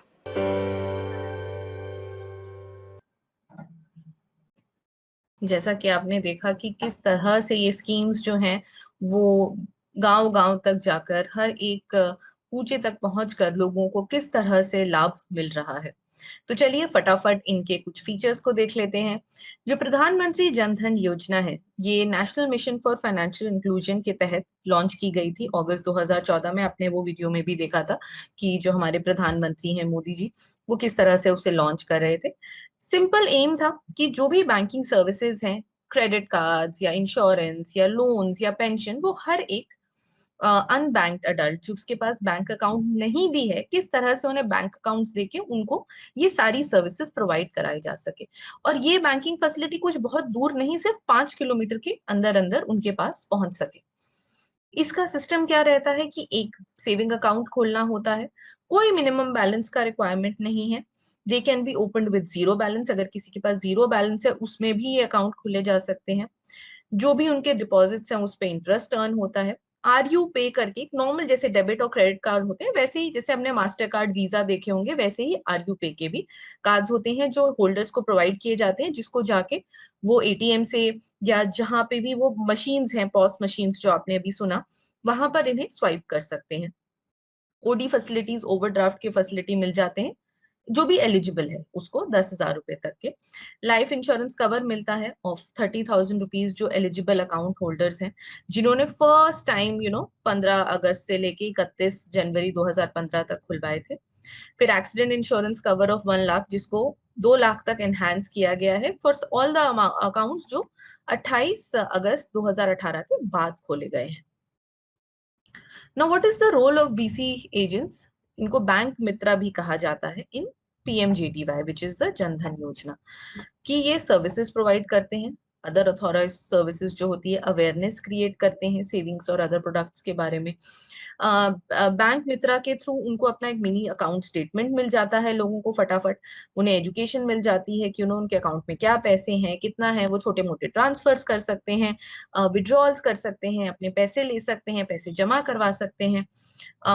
कोई फॉर्म कलेक्शंस हैं या डेटा का वेरिफिकेशन है, वो सब कुछ जो बैंक मित्राज हैं वो पीएमजेडीवाई प्रधानमंत्री जन धन योजना के अंतर्गत वो सारे रिस्पॉन्सिबिलिटीज जो हैं वो बिजनेस कॉरेस्पॉन्डेंट एजेंट्स कर सकते हैं और फाइनेंशियल इंक्लूजन में हाथ बढ़ा सकते हैं। जीवन ज्योति बीमा योजना जो है, जैसा कि आपने सुना कि मात्र 330 रुपए के प्रीमियम पे 1-2 लाख का कवरेज मिल जाता है। मान लीजिए अगर किसी का डेथ हो जाए किसी रीजन की वजह से, एलिजिबिलिटी जो है वो 18 से 50 साल की है। इसमें से जो 330 में से जो 30 रुपए है वो बैंक कॉरेस्पॉन्डेंट्स को, बिजनेस कॉरेस्पॉन्डेंट्स को दिया जाता है। ये जो इंश्योरेंस है ये एवरी ईयर रिन्यू होती है, तो ये हर साल प्रीमियम देना होता है, एक बार का नहीं है। हर पॉलिसी पे एक ही पॉलिसी होल्डर हो सकता है। 55 तक की एज तक के लोग जो हैं कवरेज उनको मिल जाता है। और जो एलआईसी एडमिनिस्ट्रेटर्स हैं वो भी उसको, एलआईसी जो है, जो कि सबसे बड़ा हमारा इंश्योरेंस इंस्टीट्यूशन है, वो इस स्कीम को एडमिनिस्टर करते हैं। सुरक्षा बीमा योजना जो है ये एक्सीडेंटल के लिए है। जो जीवन ज्योति है वो डेथ के लिए है, और ये जो है ये एक्सीडेंटल के लिए है कि अगर कुछ डेथ हो जाए एक्सीडेंट से या कोई डिसेबिलिटी हो जाए, तो मात्र 12 रुपए पर एनम पर सब्सक्राइबर के लिए, जिसमें से 1 रुपए जो है वो एजेंट का शेयर होता है, आपको ये योजना में आप एनरोल हो सकते हैं। 18 से 70 साल तक के लोग, बैंक अकाउंट होल्डर्स जो हैं वो एलिजिबल्स हैं। एक कस्टमर एक पॉलिसी, इसका रूल है। 2 लाख तक का जो बेनिफिट है वो लोगों को मिल सकता है, इधर डेथ या पार्शियल कोई डिसेबिलिटी अगर हो जाए अनफॉर्चुनेटली। और 70 साल पे इसे क्लोज कर देंगे, या तो कोई पहले अकाउंट क्लोज कर दे तब बंद हो जाएगी, या फिर अगर उसमें कोई प्रीमियम रिन्यू ही ना करे, जैसा मैंने कहा 1 साल का प्रीमियम है, तो अगर रिन्यूअल ही नहीं हो तो भी ये अपने आप टर्मिनेट हो जाएगा। जो अटल पेंशन योजना है ये मेजरली जो है अनऑर्गेनाइज सेक्टर के लिए है, और इसमें गवर्नमेंट जो है वो 50% का कंट्रीब्यूशन करती है, या 1,000 रुपए जो भी उनमें से कम होता है। मिनिमम पेंशन जो है वो 1,000, 2,000, 3,000, 4 या 5,000 तक की आ सकती है लोगों को। After the age of 60 years अगर आप इसमें कॉन्ट्रीब्यूशंस करने शुरू करेंगे तो 60 साल के बाद आपको ये पेंशन मिलेगी। इस पे आपको टैक्स बेनिफिट भी मिलते हैं। 18 से 40 साल तक के लोग जो है वो इसमें एनरोल कर सकते हैं। आधार जरूरी नहीं है, मोबाइल नहीं भी है तो चलेगा। अगर एक सेविंग्स अकाउंट या पोस्ट ऑफिस अकाउंट भी है तो भी हो जाएगा। इसका जो कोई भी कवरेज है ना वो सोशल सिक्योरिटी स्कीम के अंडर नहीं आता है। ओके, ये एक चार्ट है जिसमें डिफरेंट डिफरेंट पेंशन्स के लिए किस तरह से अमाउंट्स होने चाहिए, तो मैं इसमें डिटेल में नहीं जाऊंगी। आई एम श्योर ये सबके पास, आप लोगों के पास अवेलेबल कराया जाएगा। अटल पेंशन योजना में जो बैंक है वहां पे एक नॉमिनेशन मैंडेटरी होता है। स्पाउस जो है आपके वाइफ या हस्बैंड जो भी है वो डिफॉल्ट नॉमिनी हो जाते हैं। अगर कोई मैरिड नहीं है तो वो किसी को भी नॉमिनेट कर सकते हैं। मैरिज के बाद अपने हस्बैंड या वाइफ के डिटेल्स को अपडेट करना होता है। आधार डिटेल्स जो है वो नॉमिनी के वो भी रिक्वायर्ड होते हैं। उसके बाद फेट ऑफ एग्जिस्टिंग सर्वाइवर्स, क्योंकि इससे पहले भी कुछ योजनाएं थी, एनपीएस लाइट, स्वावलंबन, तो जो भी 18 से 40 साल तक के लोग हैं उनका ऑटोमेटिक माइग्रेशन कर दिया जाएगा एपीवाई में, अटल पेंशन योजना में। जिनकी 40 साल से ज्यादा है तो या तो वो लमसम विड्रॉ कर सकते हैं या फिर वो चाहें तो 60 साल तक कंटिन्यू कर सकते हैं। उसके बाद उन्हें वही पेंशन मिलेगी जैसी प्रॉमिस्ड थी। अटल पेंशन योजना में जो भी अगर कोई कंटिन्यूअसली डिफॉल्ट करता है तो क्या होगा। अगर किसी का पेमेंट्स जो है वो ओवर ड्यू हो रहे हैं तो इंटरेस्ट रेट चार्ज किया जाता है, 1 रुपी पर मंथ फॉर ईच ₹100। अगर 6 महीने तक भी कोई कंट्रीब्यूशन नहीं हो तो अकाउंट को फ्रीज कर दिया जाएगा। अगर 12 महीने तक नहीं हो तो अकाउंट को डीएक्टिवेट करेंगे, और अगर 24 महीने तक भी कंट्रीब्यूशन नहीं आया तो फिर अकाउंट बंद कर दिया जाएगा। तो ये नहीं है कि बस खुलवा लिया तो पेंशन आना शुरू हो जाएगी। हर साल जो उसके रिक्वायरमेंट्स हैं वो आपको उसमें डिपॉजिट करने पड़ेंगे। विड्रॉल कैसे कर सकते हैं, आपको या तो मंथली पेंशन मिलेगी 60 साल के बाद जो आपके पास आया करेगी। अगर आपकी डेथ हो जाए 60 ईयर्स के बाद तो आपकी पेंशन आपके जो भी स्पाउस हैं, हस्बैंड या वाइफ, उनको आएगी। दोनों की डेथ हो जाए तो जो भी अक्यूमुलेटेड पेंशन है आपकी 60 साल तक की, वो जो भी आपके नॉमिनी है उनको दे दी जाएगी। इन केस जो अगर कोई 60 साल से पहले अनफॉर्चुनेटली किसी की डेथ हो जाती है तो जो उनके स्पाउस हैं वो विड्रॉ कर सकते हैं या फिर कंटिन्यू कर सकते हैं कंट्रीब्यूट करना वहां पे। वॉलंटरी एग्जिट नहीं है, आप अपनी मर्जी से वहां से निकल नहीं सकते। लेकिन अगर कुछ एक्सेप्शनल केसेस में वॉलंटरी एग्जिट किया भी जाए तो गवर्नमेंट का जो कंट्रीब्यूशन है वो नहीं मिलेगा, जो आपका कंट्रीब्यूशन था वो आपको मिल जाएगा। अब समझते हैं ये सारी योजनाओं के बाद जो एक बहुत ही मेजर रेवोल्यूशन, क्रांति कहते हैं ना जिसे आती है, उसके बारे में समझते हैं, which is related to the digital banking products. अब डिजिटल बैंकिंग प्रोडक्ट्स मुझे लगता नहीं किसी को बताने की जरूरत है, सबको पता होता है क्या डिजिटल बैंकिंग है। Debit card, credit card, master card, visa card, RU पे कार्ड जैसा कि हमने कहा था, और मिनी स्टेटमेंट्स निकालना और एटीएम्स को यूज करना, ये सब कुछ एक तरह से डिजिटल बैंकिंग में आता है। तो देखते हैं, देखिए किस किस तरह डेबिट कार्ड्स हम सबको पता है, जो हमारे बैंक अकाउंट का पैसा है अगर उसे हमें विड्रॉ या यूज करना है तो हम डेबिट कार्ड यूज करते हैं। क्रेडिट कार्ड जो है उसमें आपको क्रेडिट दिया जाता है, कुछ वक्त के बाद आपको वो पैसा वापस करना पड़ता है, नहीं तो उस पर इंटरेस्ट लगता है। स्टोर वैल्यू कार्ड होता है जहाँ पे एक पर्टिकुलर अमाउंट स्टोर्ड होता है जिसको आप यूज कर सकते हैं। चार्ज कार्ड भी वही होता है कि आपने वो यूज किया, उसके बाद आपको कुछ टाइम के बाद वो पैसे देने पड़ेंगे। एटीएम कार्ड होता है जहां आप सिर्फ एटीएम में ही यूज कर सकते हैं। प्रीपोड कार्ड्स होते हैं जहां पे ऑलरेडी पैसे भरे हुए होते हैं और आप उतने ही अमाउंट तक बस उस कार्ड को यूज कर पाएंगे। और वर्चुअल कार्ड होता है, ये एक नई थोड़ी चीज है जहां पर ई वर्ल्ड अब इतना हो गया है तो वहीं पर जो हमारे कार्ड है उन्हीं का एक वर्चुअल कार्ड क्रिएट हो जाता है जिसे आप यूज कर सकते हैं। Now what are the types of card, issue कौन करता है इनको। मास्टर कार्ड, वीजा तो हम सालों से सुनते आ रहे हैं। अब ये प्रधानमंत्री जनधन योजना जो रूरल एरियाज तक पहुंचाया जा रहा है, आरयू पे कार्ड भी आ गया है जो कि it's similar to the your regular debit और क्रेडिट कार्ड्स। अभी इसका फीचर्स क्या होते हैं, देखिए एक तरह से ही आपका कैश रजिस्टर है, आप वहां से स्टेटमेंट्स निकाल सकते हैं और आपको ये पता चल जाएगा कि डेबिट और क्रेडिट क्या है। देन रिकॉर्ड ऑफ कस्टमर्स का ऑर्डर्स को ट्रैक करना, उनके ट्रांजैक्शंस को ट्रैक करना, कोई डेबिट या क्रेडिट कार्ड्स अगर आप प्रोसेस करना चाहते हैं, किसी और सिस्टम पे कनेक्ट करना चाहते हैं, अपना इन्वेंट्री जो है कि आपका पैसा कितना है अगर आप उसे मैनेज करना चाहते हैं, क्योंकि वो फीचर्स भी प्रोवाइड किए जाते हैं। अगर आपको फिक्स डिपॉजिट बनाना है, रिकरिंग डिपॉजिट बनाना है, वो भी आप कर सकते हैं। और मोबाइल भी होता है एज वेल एज, अगर आपके पास मोबाइल नहीं भी है तो भी ये सारे प्रोडक्ट्स आप यूज कर सकते हैं, लैपटॉप, कंप्यूटर्स या बैंक्स में जाके। मोबाइल बैंकिंग और इंटरनेट बैंकिंग के फीचर्स। मोबाइल बैंकिंग और इंटरनेट बैंकिंग दोनों ही एनी टाइम एनीवेयर बैंकिंग है। आप इनसे फंड्स ट्रांसफर कर सकते हैं, NEFT, RTGS, IMPS. NEFT electronic है, नेशनल लेवल पे अमाउंट बड़े होते हैं। आरटीजीएस होता है उसी टाइम पे सेटलमेंट हो जाता है। और आईएमपीएस है कि तुरंत, एक लिमिट होती है लेकिन तुरंत आपका पैसा जिसको भी आपको ट्रांसफर करना है वो हो जाएगा। आप अकाउंट डिटेल्स मिल जाते हैं, बिल पेमेंट्स कर सकते हैं, इन्वेस्टमेंट्स कर सकते हैं, मोबाइल रिचार्ज कर सकते हैं, शॉपिंग कर सकते हैं।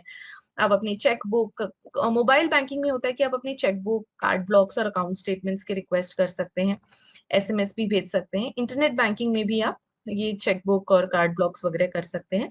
एसएमएस बेस्ड इंटरनेट बैंकिंग है तो शायद वो फीचर वहां नहीं होता है। कियोस्क बैंकिंग, अभी कियोस्क बैंकिंग क्या है कि आपने पता है मॉल्स वगैरह जब हम जाते हैं या कहीं, तो एक छोटे से एक जगह पे वो मिनी ब्रांच सा होता है जहाँ पे आप अपना कार्ड वार्ड यूज करके अपना पैसा निकाल सकते हैं, डिपॉजिट भी कर सकते हैं। So it is desktop laptop based technology है जिसमें आप इंटरनेट या कंप्यूटर, एक छोटे से जगह की वजह से आप कस्टमर सर्विस पॉइंट, सीएसपी होता है, आप बीसी या सीएसपी बन सकते हैं। अकाउंट ओपनिंग हो सकती है, रेमिटेंस हो सकता है, कियोस्क ट्रांजैक्शन भी जो है वो भी बायोमेट्रिकली सिक्योर्ड होते हैं। बेसिकली छोटा बैंक ब्रांच होता है जो पूरे बैंक ब्रांच की जगह वो कियोस्क को खोल दिया जाता है जहां पर लोग आके अपना बेसिक जो उनके बैंकिंग ट्रांजैक्शन हैं वो कर सकते हैं। एक या दो लोग मिलेंगे आपको वहां पे ज्यादा से ज्यादा, जो एक डेस्कटॉप या लैपटॉप लेके बैठे होंगे और आपको एज अ बैंकिंग एजेंट आपकी हेल्प करेंगे। एटीएम्स क्या होते हैं? ऑटोमेटेड टेलर मशीन्स, आई तो ऑल्सो से कि एनी टाइम बैंकिंग या एनी टाइम मनी मशीन्स होते हैं कि 365 डेज, पूरे साल भर 24 घंटे सातों दिन आप वहां से पैसा विड्रॉ कर सकते हैं। क्विक एफिशिएंट सर्विस होती है, जनरली एरर फ्री होता है। ऑब्वियसली कुछ हैं जहां पे कभी कभी एरर्स हुए हैं बट बैंक ने जनरली वो रिजॉल्व किया है। आप फंड्स ट्रांसफर इनेबल कर सकते हैं, आपकी ट्रांजैक्शंस प्राइवेट रहती हैं। आप फ्लेक्सिबिलिटी है कैश विड्रॉल्स के लिए। ऑन साइट एटीएम हो सकता है कि बैंक में ही एटीएम हो, हर बैंक ब्रांच के बाहर आपने जनरली देखा होगा कि एटीएम्स रहते हैं। ऑफ साइट हो सकता है कि कहीं और एटीएम एस्टैब्लिश किया गया हो। लोग कभी कभी वर्क साइट पे, जैसे और लोगों के ऑफिसेज एंड ऑल है जहाँ पे भी वो लोगों के बैंक खाते खोलते हैं, वहीं पर फिर वो उस यूनिट में या उस ऑफिस में वो एटीएम लगाते हैं ताकि जिन लोगों के बैंक अकाउंट्स वहां खुले हैं वो इजीली अपना ट्रांजैक्शंस कर सके। और मोबाइल एटीएम्स भी होते हैं, कई बार आपको दिखेगा कि इधर से उधर जा रहे होते हैं, जिनमें आपको अगर मिले तो आप अपना ट्रांजैक्शंस कर सकते हैं। फीचर्स क्या होते हैं? कैश मिल जाता है। प्रोप्राइटरी क्या होता है? आपके ही होता है वो बैंक अकाउंट। ब्राउन लेबल और वाइट लेबल्स करके कैटेगरीज होती हैं इन एटीएम्स की। जो ब्राउन लेबल होता है कि वो बैंक से ओन नहीं होता है, वो एटीएम्स को वहां एस्टैब्लिश किया जाता है, तो वो अगर चाहे तो कभी किसी बैंक का एटीएम उसमें चल रहा होता है, कभी किसी का चल रहा होता है। व्हाइट लेबल में होता है कि बैंक्स उन्हें ऑपरेट करते हैं वहां पे, उन एटीएम्स को पूरा रिस्पॉन्सिबिलिटी लेते हैं। उसके बाद digital banking products, terminals and micro ATMs. Pin based होता है, अब तो बायोमेट्रिक हो गया है। हैंड हेल्ड डिवाइस्ड है, बैंक मित्रास जो हैं, जो कि बैंक एजेंट्स हैं, करस्पॉन्डेंट्स हैं, वो ऑफर करते हैं। It verifies the authenticity of customers using customers UID. Cash deposits होते हैं, कैश विड्रॉल कर सकते हैं, फंड्स ट्रांसफर कर सकते हैं, बैलेंस इंक्वायरी, मतलब इट्स बेसिकली और बैंक छोटा सा जो होता है वो आपके पास आ जाता है। ई वे केवाईसी और आधार सीडिंग क्या होता है? आजकल ये बहुत हो गया है। ई केवाईसी जो है, it is a products of UIDAI की, ये जो आधार एंड सिस्टम्स की वजह से अब बहुत इजी हो गया है, क्योंकि एक यूनिवर्सल सिस्टम बन गया है जिसमें लोगों के सब डिटेल्स हैं। तो अगर आपने अपना वो नंबर उसके अंदर डाला तो आपके सारे डिटेल्स आ जाएंगे। It is a valid process और बैंक इसे मानता है। It's biometric based, paper based KYC का एक ऑल्टरनेटिव है। अच्छा, कन्वीनियंट है, चीप है, रिलायबल है। फ्रॉड्स नहीं हो सकते हैं, क्योंकि वो आपका ही डेटा है, यूनिवर्सल सिस्टम में डला हुआ है। तो अगर आपने अपना नंबर डाला उसके अंदर तो आपके ही डिटेल्स आएंगे उसमें से। आधार जो है, जैसे मैंने कहा कि 12 डिजिट नंबर है जो यूआई डीएआई के थ्रू इशू हुआ है, बायोमेट्रिक एनेबल्ड है, और इट्स मैंडेटरी। अगर क्रेडिट है फॉर वेरियस गवर्नमेंट सब्सिडी या बेनिफिट्स, आपको गवर्नमेंट स्कीम्स में अगर इन्वेस्ट करना है तो Aadhaar would be mandatory for you. Ensure करते हैं कि जो क्रेडिट है रियल बेनिफिशियरीज के लिए, डीबीटी या डीबीटीएल्स के लिए, वो उन्हें प्रोवाइड किया जा सके, कोई लीकेज नहीं हो, कोई करप्शन नहीं हो, क्योंकि जैसा मैंने कहा ये 12 डिजिट नंबर है, यूनिक है लोगों के लिए, तो आपका पैसा आपके ही पास आएगा। आधार एनेबल्ड सिस्टम्स हैं कुछ, राइट। सो एपीबीएस जो होता है, दैट इज जहाँ पे गवर्नमेंट की जो सब्सिडरीज हैं, जो गवर्नमेंट के बेनिफिट्स हैं, वो आपके अकाउंट्स तक आ जाते हैं। डिफरेंट डिफरेंट मल्टीपल क्रेडिट्स होते हैं जो डिफरेंट डेस्टिनेशंस या बैंक अकाउंट्स तक जाते हैं। गवर्नमेंट जो है अपने जो भी सब्सिडरीज बेनिफिट्स जो है वो एपीबीएस के थ्रू लोगों तक पहुंचाती है। कुछ एग्जांपल्स हो गए जैसे एलपीजी सब्सिडी, पेंशन्स। नाउ आधार एनेबल्ड जो पेमेंट सिस्टम्स है वो बीसीज यूज करते हैं, माइक्रो एटीएम्स के थ्रू, फिंगरप्रिंट स्कैनर्स होते हैं, लोगों के साथ यूज करते हैं, बायोमेट्रिक ऑथेंटिकेटेड होते हैं। Both honours and offers transactions allow किए जाते हैं। आपको कैश विड्रॉ कर सकते हैं, डिपॉजिट कर सकते हैं, क्योंकि बीसीज ऑपरेट करें तो एक मान लीजिए कि आपके पास एक चलता फिरता बैंक है, वहां पे आप अपना बैलेंस इंक्वायरी कर सकते हैं, मिनी स्टेटमेंट कर सकते हैं। तो एपीबीएस जो है वो सिस्टम में जो भी गवर्नमेंट आपको बेनिफिट सब्सिडी देती है वो आपके पास आ जाएगा। एईपीएस जो है वो बीसीज के थ्रू आपके पास बैंक्स की सर्विसेज आ जाएंगी।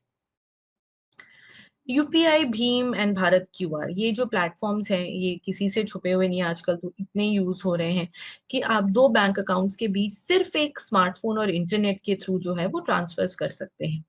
It's a third party app जो यूपीआई जो नो पेमेंट्स है उनको फैसिलिटेट करती है। कैसे काम करते हैं?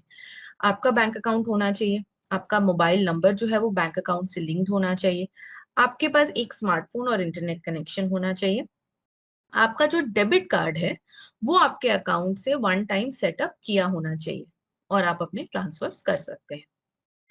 आप यूपीआई को एक्टिवेट कैसे कर सकते हैं? सिंपल, आप उस ऐप को अपने स्मार्टफोन पे डाउनलोड कीजिए, अपने बैंक अकाउंट को मोबाइल ऐप पे डालिए, यूपीआई पिन क्रिएट कीजिए, जो भी पूरा इंस्ट्रक्शंस आता है आपको उस पे, उस यूपीआई पिन को आगे चल के यूज करके आप वर्चुअली अपने जो भी ट्रांसफर्स हैं वो एक अकाउंट से किसी और को या अपने अकाउंट्स में कर सकते हैं।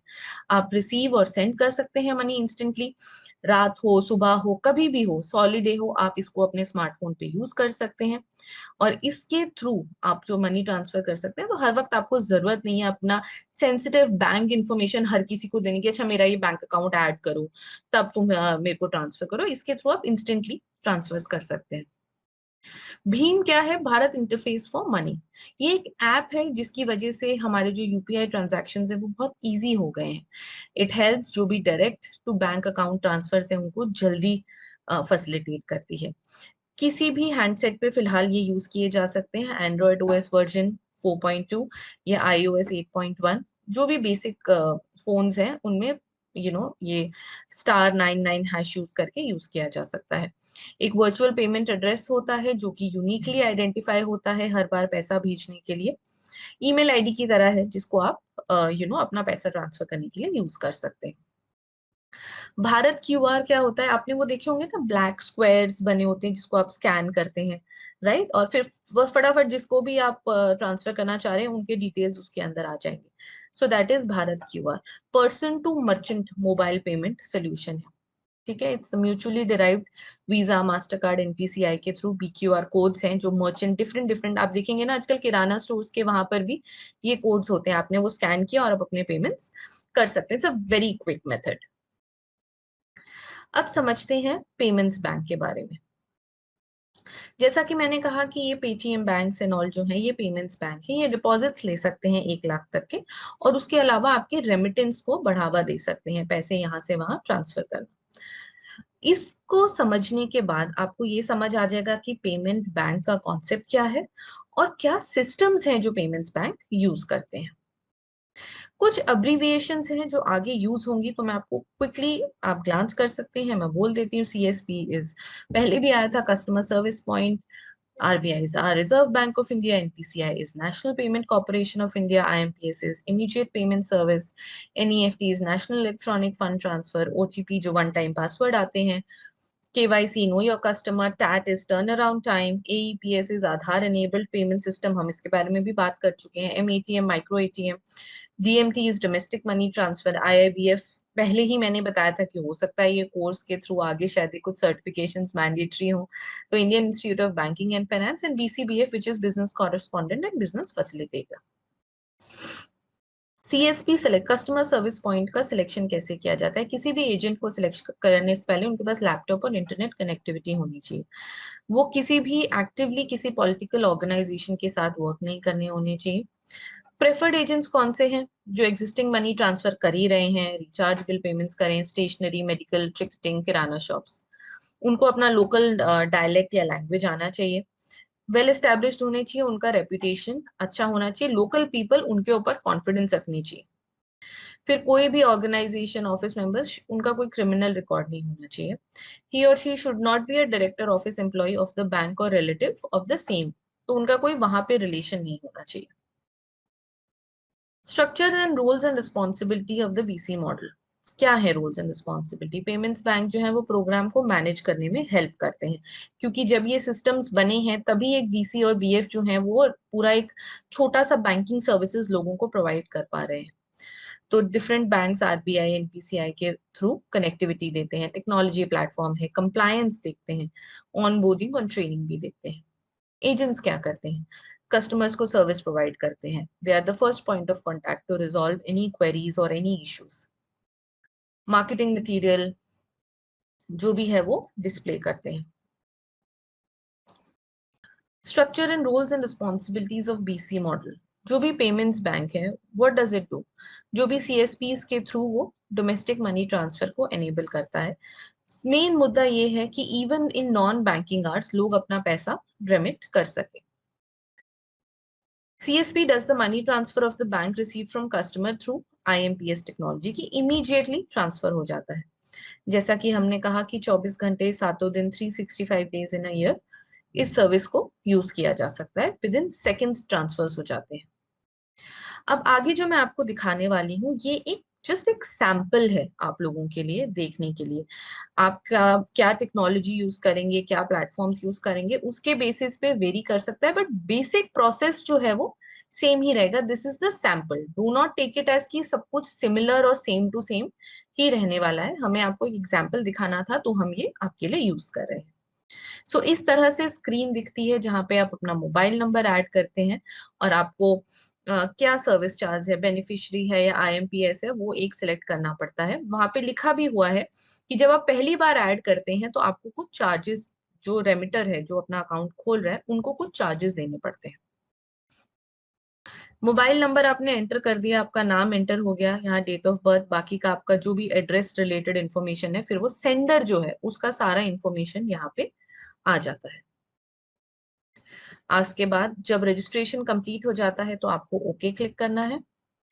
आप जैसे ही ओके क्लिक करेंगे तो एक पेज डिस्प्ले होगा जिसमें रेमिटर का नाम, लिमिट, ट्रांजैक्शन सब कुछ आ जाएगा। आप अगर नया बेनिफिशियरी ऐड करना चाहते हैं तो आप click new, add new receiver पे क्लिक कीजिए। यहाँ पर आप डिटेल्स ऐड, सेंडर का डिटेल्स आ गया, किस तरह का ट्रांसफर है, उनका मोबाइल नंबर, रिसीवर का डिटेल आ गया, IMPS एनेबल्ड बैंक, ये सब कुछ एंटर हो जाएगा। बेनिफिशियरी रजिस्ट्रेशन क्यों जरूरी है? तो उनको ये करना पड़ता है क्योंकि ट्रांसफर मनी करें तो कुछ तो रजिस्टर्ड होना चाहिए ना। जैसे बैंक में भी आप अकाउंट भी देखें तो आपको किसको ट्रांसफर करना है वो डिटेल्स तो भरने पड़ते हैं।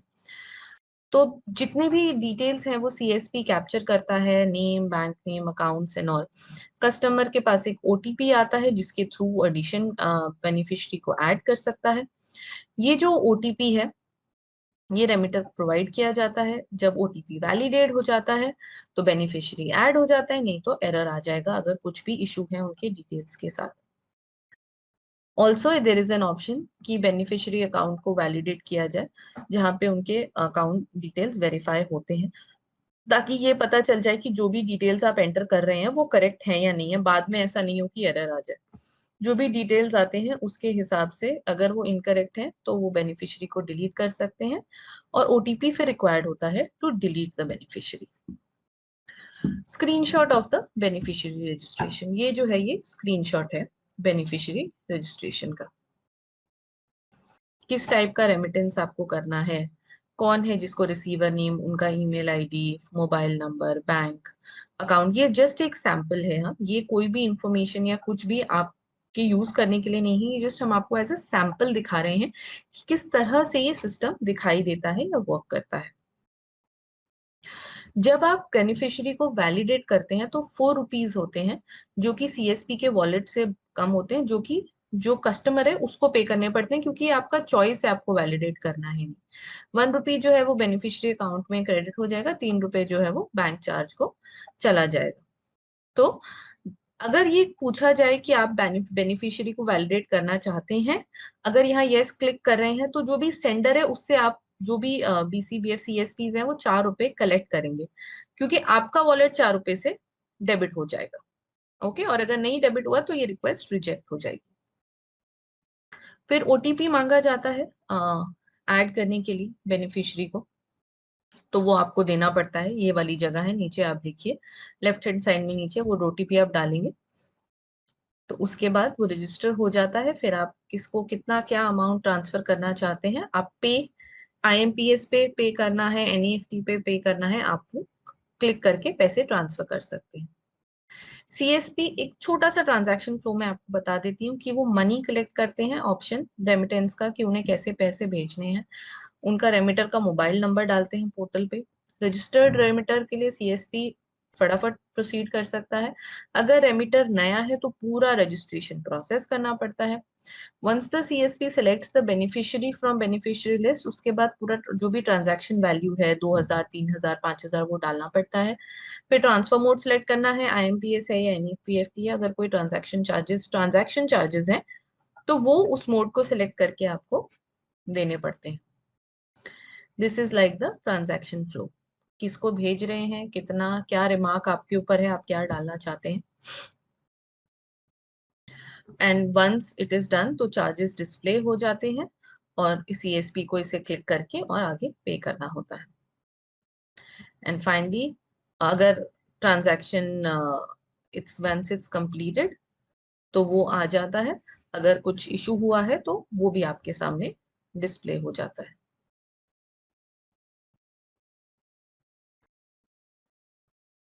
फीस एंड लिमिट्स जो होती हैं, जो भी पर्सन है वो 1% जो है इंक्लूसिव ऑफ जीएसटी रेमिटर से चार्ज करता है। CSP can not charge more than the banks defined fee, ये बैंक की फी है, सीएसपी की कोई फी नहीं होती है। Direct money transfer for non KYC customers होता है तो कोई डॉक्यूमेंट्स रिक्वायर्ड नहीं है। आईएमपीएस इमीडिएटली हो जाता है। एनईएफटी के लिए it's a batch of 30 minute, 30 minute लगते हैं, उसके बाद होता है। मिनिमम 100, मैक्सिमम 5000 होता है। पर सेंडर 5000 की लिमिट है पर ट्रांजैक्शन, और पूरे महीने में 25,000 है जो ट्रांसफर करवाए जा सकते हैं। अब ये जो आधार एनेबल्ड सिस्टम है ये एक बैंक लेड मॉडल है, ठीक है। तो ये पूरा ऑनलाइन फाइनेंशियल इंक्लूजन प्रमोट करता है, जिसमें एक बीसी एजेंट या बीसी एजेंट जो है वो आपको हेल्प करता है आपके आगे पैसे भिजवाने के लिए यूजिंग आधार ऑथेंटिफिकेशन। जो भी इनपुट्स चाहिए होती हैं कस्टमर से, एक तो बैंक का नाम चाहिए होता है और उनका आधार का फिंगरप्रिंट जो है वो at the time of enrolment captured होना चाहिए। This is all to make it secure for every person. किसी के लिए 100 रुपए 5000 बहुत मायने रखते हैं, तो उनके लिए इस पूरे सिस्टम को सिक्योर करना, that is the main idea. ये बहुत सारे तरह के ट्रांजैक्शंस दे रखे हैं। I would want you to spend some time looking at it. अगर आपको कुछ डाउट है तो आप मुझे पूछ सकते हैं चार्ट में लिख के, मैं आपकी हेल्प करूंगी। डिफरेंट डिफरेंट एईपीएस के कौन से ट्रांजैक्शंस होते हैं। Fees and limits, PB will not charge any amount to the customer, कोई फीस नहीं चार्ज की जाती है। जो बैंक के चार्जेस हैं वो चार्ज किए जाते हैं। उस एईपीएस को अवेल करने की कोई फीस नहीं होती है। एईपीएस खुद के लिए और बैंक के कस्टमर्स के लिए होता है। एक वैलिड बैंक अकाउंट होना चाहिए with any AEPS member bank. 0.5% of tax amount होता है for any greater than 100। a maximum of 15 रुपए. Okay, there is a cash withdrawal limit by customer, 10,000 से ज्यादा पर ट्रांजैक्शन पर डे लिमिट है. और जो टर्न अराउंड टाइम है, TAT is turn around time, वो इमीडिएट होता है. माइक्रो एटीएम भी जो है वो एक बैंक का ही मॉडल है. तो ये फटाफट online financial inclusion by business correspondents को प्रमोट करता है. You use a card and a pin. और एक एटीएम के लिए आपका एक डिवाइस होना चाहिए, कार्ड होना चाहिए, और जो कार्ड का पिन नंबर है वो आपके पास होना चाहिए, कस्टमर के पास होना चाहिए. Types of transactions, cash withdrawal और बैलेंस इंक्वायरी, दो मेजर टाइप्स हैं. कैश विड्रॉल में वो सीएसपी के पास आएंगे, कार्ड पिन देंगे, अपना ट्रांजैक्शन सबमिट करेंगे, ट्रांजैक्शन कंप्लीट होगा और वो उसको पैसे दे देंगे. Balance inquiry, customer will come to the CSP, अपने डिटेल्स प्रोवाइड करेंगे, कार्ड पिन, सीएसपी सबमिट करेगा ट्रांजैक्शन, ट्रांजैक्शन कंप्लीट होगी और वो एक रिसीट जो है वो दे देंगे कस्टमर को. ये कुछ टेंटेटिव अर्निंग्स है, एग्जैक्ट नहीं है, जस्ट एक आइडिया के लिए बताया हुआ है कि डायरेक्ट मनी ट्रांसफर में पर डे 10 ट्रांजैक्शन है, माइक्रो एटीएम में 5 और एईपीएस में 5. नंबर ऑफ ट्रांजैक्शंस 260, 130, 130 हो जाती हैं. ये पर मंथ टाइप के अर्निंग्स हैं सीएसपी के लिए. एवरेज टैक्सेशन ट्रांजैक्शन वैल्यू जो है वो 3500, 3000, 3300 है. टोटल टर्नओवर जो हो सकता है मैक्सिमम वो 9,10,000, 3,90,000 या 4,29,000 है. कस्टमर का चार्ज जो है वो इस तरह से होता है 9,100, 1,950, 1,950. सीएसपी का कमीशन 55%, 50%, 50%, और ये उसकी वैल्यूज है. तो ऑन एन एवरेज 6 से 7,000 का अगर मैक्सिमम रीच निकल जाए तो अर्निंग्स हो सकते हैं. केवाईसी डॉक्यूमेंट्स मैंडेटरी होते हैं. आपको पैन कार्ड देना होता है, आधार कार्ड देना होता है, शॉप का एड्रेस देना होता है, एजेंट्स के लिए है ये, और एक अपना एजेंट ऑनबोर्डिंग फॉर्म देना होता है. अब समझते हैं रिस्क और फ्रॉड के बारे में, क्योंकि मैंने जैसे कहा अगर पैसा इन्वॉल्व है तो रिस्क और फ्रॉड भी इन्वॉल्व होता है. तो हम कैसे खुद को बचा सकते हैं इन सब चीजों से. जो बीसीस के चैनल्स हैं वो बैंक का लास्ट माइल ऑफ कनेक्टिविटी तक प्रोवाइड करते हैं. ठीक है, तो आप ही बैंक के एजेंट्स की तरह हैं. रेपुटेशन रिस्क, अगर आपका सर्विस पुअर है तो कंप्लेंट हैंडलिंग पुअर होगा, बैंक के ऊपर रिस्क आएगा. कंप्लायंस रिस्क, अगर आप कोई प्रिवेसी ब्रेक करते हैं, आप कोई गलत तरीके से यूज करते हैं या कस्टमर के डिटेल्स कहीं शेयर करते हैं तो प्रिवेसी रिस्क आता है.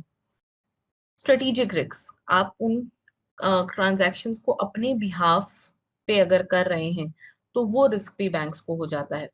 कॉन्सेंट्रेशन रिस्क, कई बार कुछ लोग एक ही बीसी के ऊपर बहुत ज्यादा डिपेंडेंट हो जाते हैं तो सब उसी के ही पास जाते हैं, राइट. तो वो एक कॉन्सेंट्रेटेड हो जाते हैं. दे वांट कि लोग हर जितने भी बीसीज हैं सबके सर्विसेज को यूज करें. तो कहीं ऐसा तो नहीं है कि वो बीसी का कुछ थ्रेटनिंग है या कुछ ऐसा कर रखा है कि सब इसी के पास जाते हैं, तो वो भी एक रिस्क हो जाता है बैंक्स के लिए. एक्सेस रिस्क, कि भी टाइमली डेटा जो है वो रेगुलेटर को सबमिट किया जा सके. तो ये सारे रिस्क जो हैं वो बैंक के लिए होते हैं बीसीज के थ्रू, जिसका आपको भी ध्यान रखना चाहिए कि कभी कोई इश्यूज नहीं हो. बीसीएस के पर्सपेक्टिव से क्या क्या इश्यूज हो सकते हैं. कैश रिस्क हो सकता है, ठीक है, कि कभी कभी जो रॉन्गली डेबिट अमाउंट है वो वापस ना आए. एटीएम कम कैश निकाल के दे, एटीएम का मशीन आउट ऑफ ऑर्डर हो, कस्टमर के मुझे तो पैसा चाहिए. कोई लो डिनोमिनेशन नोट्स नहीं हो. देखिए अभी रूरल एरियाज में अगर 2-2 हजार के नोट देंगे तो वो कैसे इस्तेमाल करेंगे. कोई अगर कैश डिपॉजिट का डिस्प्यूट हो जाए. नॉलेज रिस्क, अगर कहीं रॉन्ग आपने रॉन्ग पिन 3 टाइम्स डाल दिया क्योंकि अंडरस्टैंडिंग नहीं था, समझ में नहीं आया उनको क्या बताना है, तो गया transaction, right. Sharing OTP, that is a huge risk. Security risk, कि कहीं मर्चेंट्स मिस यूज तो नहीं करे, कुछ मिस सेल तो नहीं करे, कोई गलत इंफॉर्मेशन तो नहीं दे रहे. इंफ्रा रिस्क, आप रजिस्टर करते हैं पे को अपने मोबाइल पे या ऑनलाइन बैंकिंग पे, तो भाई कभी कभी अगर सब सिस्टम्स ठीक से एस्टेब्लिश नहीं है तो इंफॉर्मेशन गलत भी हो सकती है. Technology risk, obviously internet connectivity is always a risk these days. कैसे हम इन्हें मिटिगेट कर सकते हैं, कैसे हम मैनेज कर सकते हैं. एक, हमेशा डेटा प्रिवेसी को फॉलो कीजिए. आप as a BC and BF जो एजेंट्स हैं, business correspondents and business facilitators, आपको अपने कस्टमर्स की प्रिवेसी, अपने बैंक के डिटेल्स की प्रिवेसी को प्राइम इंपॉर्टेंस देना है. आपके पास बहुत इंफॉर्मेशन होगा कस्टमर्स का और बैंक्स का भी, लेकिन ये आपको देखना है कि आप उसका एक्सेस किस तरह से देते हैं. कॉन्फिडेंशियलिटी को मेंटेन करना है और आप डिस्क्रिमिनेट नहीं कर सकते, आपका बिहेवियर न्यूट्रल होना चाहिए, सबके लिए एक समान। Public confidence and customer trust जो है वो सबसे इंपॉर्टेंट है फाइनेंशियल इंक्लूजन के लिए। और अगर हम अपना काम सही से नहीं करेंगे तो लोग इस मॉडल पे भरोसा नहीं करेंगे। क्या क्या चीजें हैं जो नहीं होनी चाहिए? कम्युनिकेशन फेलियर, उन्हें पूरे डिटेल्स दीजिए, ये आपका काम है। जो भी रिसीट जनरेट हुई है वो उन्हें दीजिए, फिर वो उसके साथ क्या करते हैं वो आपका नहीं है। कोई भी अननेसेसरी फीस जो कि बैंक के हिसाब से नहीं लेनी चाहिए, तुम मुझे ना 100 रुपए दे दो मैं तुम्हारा फटाफट कर, वो नहीं करना है। आप बैंक के बिहाफ पे गारंटीज नहीं दे सकते हैं। आपको जितनी एक्टिविटीज अलाउड हैं आप वो सारी एक्टिविटी करेंगे, ये नहीं कहेंगे नहीं मैं विड्रॉ करके नहीं दूंगा, मैं सिर्फ पेमेंट करूंगा, मैं केवाईसी नहीं करूंगा, ये नहीं हो सकता।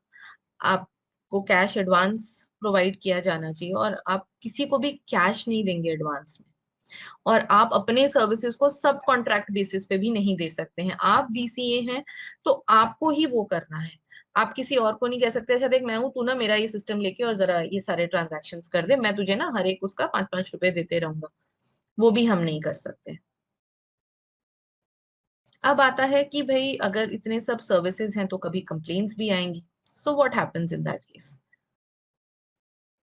सो द होल आइडिया इज कि क्या ग्रीवियंस होता है जब लोगों को कंप्लेंट्स होती हैं, दे फील स्मॉल कस्टमर्स हैं, चेकबुक नहीं मिली, अमाउंट गलत डेबिट हो गया, तो उसके ऊपर फोकस करना भी जरूरी है। सो इसमें पॉलिसीज बनी हुई हैं बैंक्स की, and there is a scheme for banking ombudsman, जहाँ पे अगर बैंक भी आपका इश्यूज रिजॉल्व नहीं करे तो वो आपकी हेल्प करते हैं।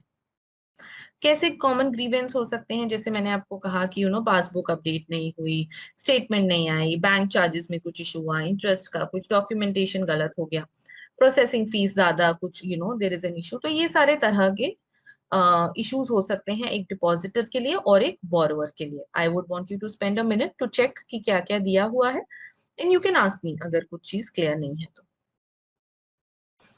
हमारा सिस्टम है क्या अभी बैंक, कि एक कस्टमर जो है अगर वो खुश नहीं है किसी सर्विस से तो वो एक बैंक में कंप्लेंट लॉन्च कर सकता है और उसे कंप्लेंट रेफरेंस नंबर दिया जाएगा। 7 दिन के अंदर अगर बैंक सॉल्व नहीं करती है तो उन्हें रेफर करना होता है रीजनल ऑफिस के लिए। अगर रीजनल ऑफिस भी 7 दिन के अंदर नहीं सॉल्व कर पाते हैं तो वो आगे इधर वो सॉल्व कर दे 7 दिन में, या फिर वो आगे हेड ऑफिस में रेफर करे। और हेड ऑफिस के लिए भी यही है कि या तो वो 7 दिन में सॉल्व करें या फिर it goes to the nodal office.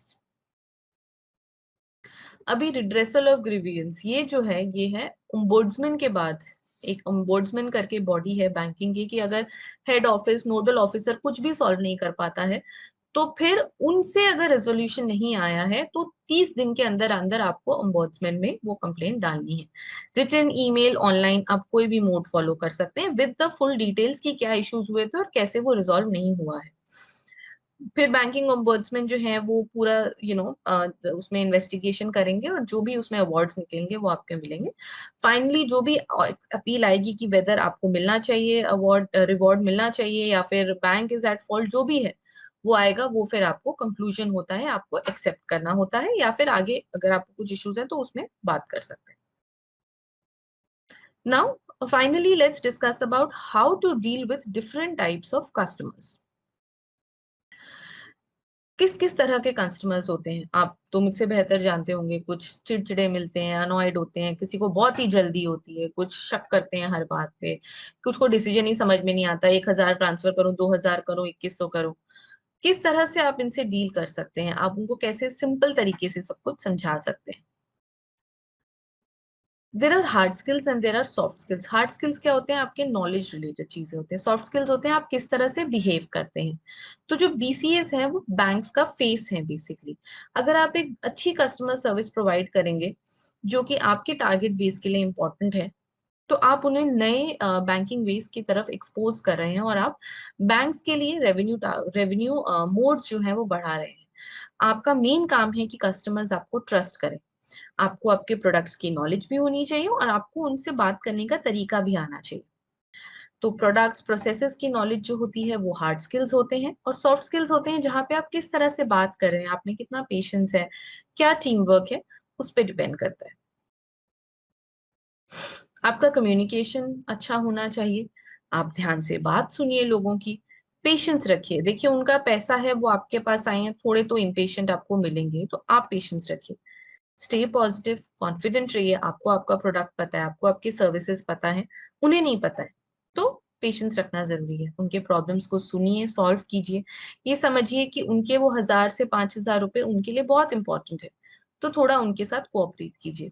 Stay accountable, और अगर कभी कुछ बैंक के सिस्टम्स की वजह से या कोई किसी स्कीम की वजह से उन्हें कोई परेशानी होती है, देन अपोलोजाइज, इट्स ओके। आप बैंक की तरफ से कर रहे हो, पर्सनल नहीं है।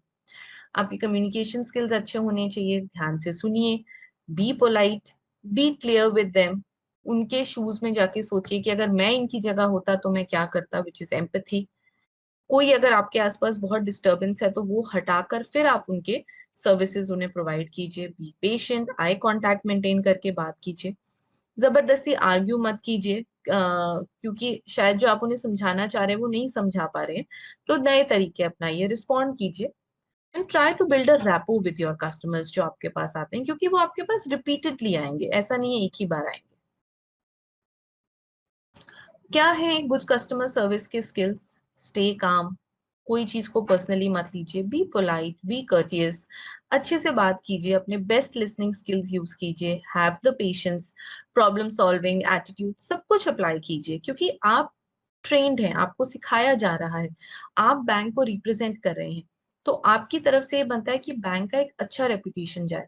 Have the accountability, sense of accountability, बस करने के लिए मत कीजिए, समझिए कि किसी का पैसा इन्वॉल्व है, उनके साथ सिंपैथाइज कीजिए। और अगर कुछ ऊपर नीचे हो जाए, as I said, infrastructure risk होते हैं, टेक्नोलॉजी रिस्क होते हैं, कभी कभी नई सिस्टम्स काम करते हैं, तो अपोलोजाइज कीजिए और उनको सही तरीका बताइए उससे निकलने का। आप किस तरह से ट्रस्ट को मेंटेन कर सकते हैं, बिल्ड कर सकते हैं? फर्स्ट ऑफ ऑल ये समझिए कि आप इंसान हैं और इंसान से बात कर रहे हैं, तो communicate like a human being. अपने कस्टमर को समझने की कोशिश कीजिए, उनके कंप्लेंट्स को समझिए, उन्हें वो प्रोसेस बताइए कि वो कैसे अपने कंप्लेंट्स को रिजॉल्व करा पाएंगे। वो कस्टमर, जैसे मैंने कहा, आपके रेगुलर कस्टमर्स हैं, तो stay in contact with them, उनके साथ ट्रस्ट बिल्ड कीजिए। एक अंदर ही अंदर एक मार्केटिंग प्रैक्टिस कीजिए कि आप म्यूचुअल फंड्स ले सकते हैं, आप इंश्योरेंस ले सकते हैं, अपने पैसे को बेटर मैनेज कर सकते हैं, लेकिन सब कुछ एक ट्रस्ट फैक्टर के साथ, और एक अच्छा कस्टमर रिलेशनशिप उनके साथ बनाइए। Do's and don'ts for handling customer complaints. Do's, सुनिए, उनकी बात सुनिए, ध्यान से सुनिए, समझिए कि वो कहना क्या चाह रहे हैं। बैंक्स के पॉलिसीज, गाइडलाइंस जो भी हैं, उसके मद्देनजर आप काम कीजिए। हार्ड एंड फास्ट कुछ नहीं होता है, लेकिन पॉलिसीज और रेगुलेशन से बाहर नहीं जाना चाहिए। क्वेश्चंस पूछिए, ज्यादा से ज्यादा इंफॉर्मेशन कलेक्ट कीजिए, थोड़ा सा आगे बढ़ के उनकी मदद कीजिए, क्योंकि देखिए प्रॉब्लम्स हर दिन नहीं होंगी, जनरली ट्रांजैक्शन स्मूथ ही रहती है, लेकिन अगर कभी है तो आगे बढ़ के उनको प्रॉब्लम को सॉल्व करने की कोशिश कीजिए। फिर डोंट्स, ये मत सोचिए अरे क्या मुझे क्या 500 रुपए के लिए परेशान करे, don't make it like that, right? Argue मत कीजिए, शांति बना के रखिए। हाँ, कोई अपनी लाइंस क्रॉस कर रहा है तो वो बात अलग है। उनसे क्वेश्चन पूछिए, अगर उन्होंने बार बार वो एक कर चुके हैं आंसर, फिर 10 बार उनसे एक ही चीज पूछना doesn't make any sense, right? और इम्पेशेंट मत होइए, आपका काम इम्पेशेंट होना नहीं है, आपका काम है पेशेंस रखना। बैंक्स के क्या ड्यूटी होते हैं? बैंक्स को कुछ डिस्क्लोजर्स करने पड़ते हैं पर लॉ, और वो उसे कस्टमर का कंसेंट लेके करना चाहिए। एक कॉमन कर्टसी होनी चाहिए बैंकर्स में। हमेशा बैंक्स के इंटरेस्ट को आगे रखिए, पब्लिक नेशनल इंटरेस्ट को क्लियर कीजिए। क्या प्रिकॉशंस होने चाहिए when you are disclosing information? सिर्फ फैक्ट्स रिवील कीजिए जो पूछे गए हैं, वो एक स्टेटमेंट होनी चाहिए इन जनरल, ये अमाउंट ऐसा करके बात खत्म। सीक्रेसी, कॉन्फिडेंशियलिटी को मेंटेन करना चाहिए, और जो भी इंफॉर्मेशन आप दे रहे हैं वो आउट ऑफ कॉन्टेक्स्ट मत दीजिए, और विदाउट प्रॉपर जस्टिफिकेशन ऐसे ही इंफॉर्मेशन मत शेयर कीजिए। Thank you everyone and have a nice day.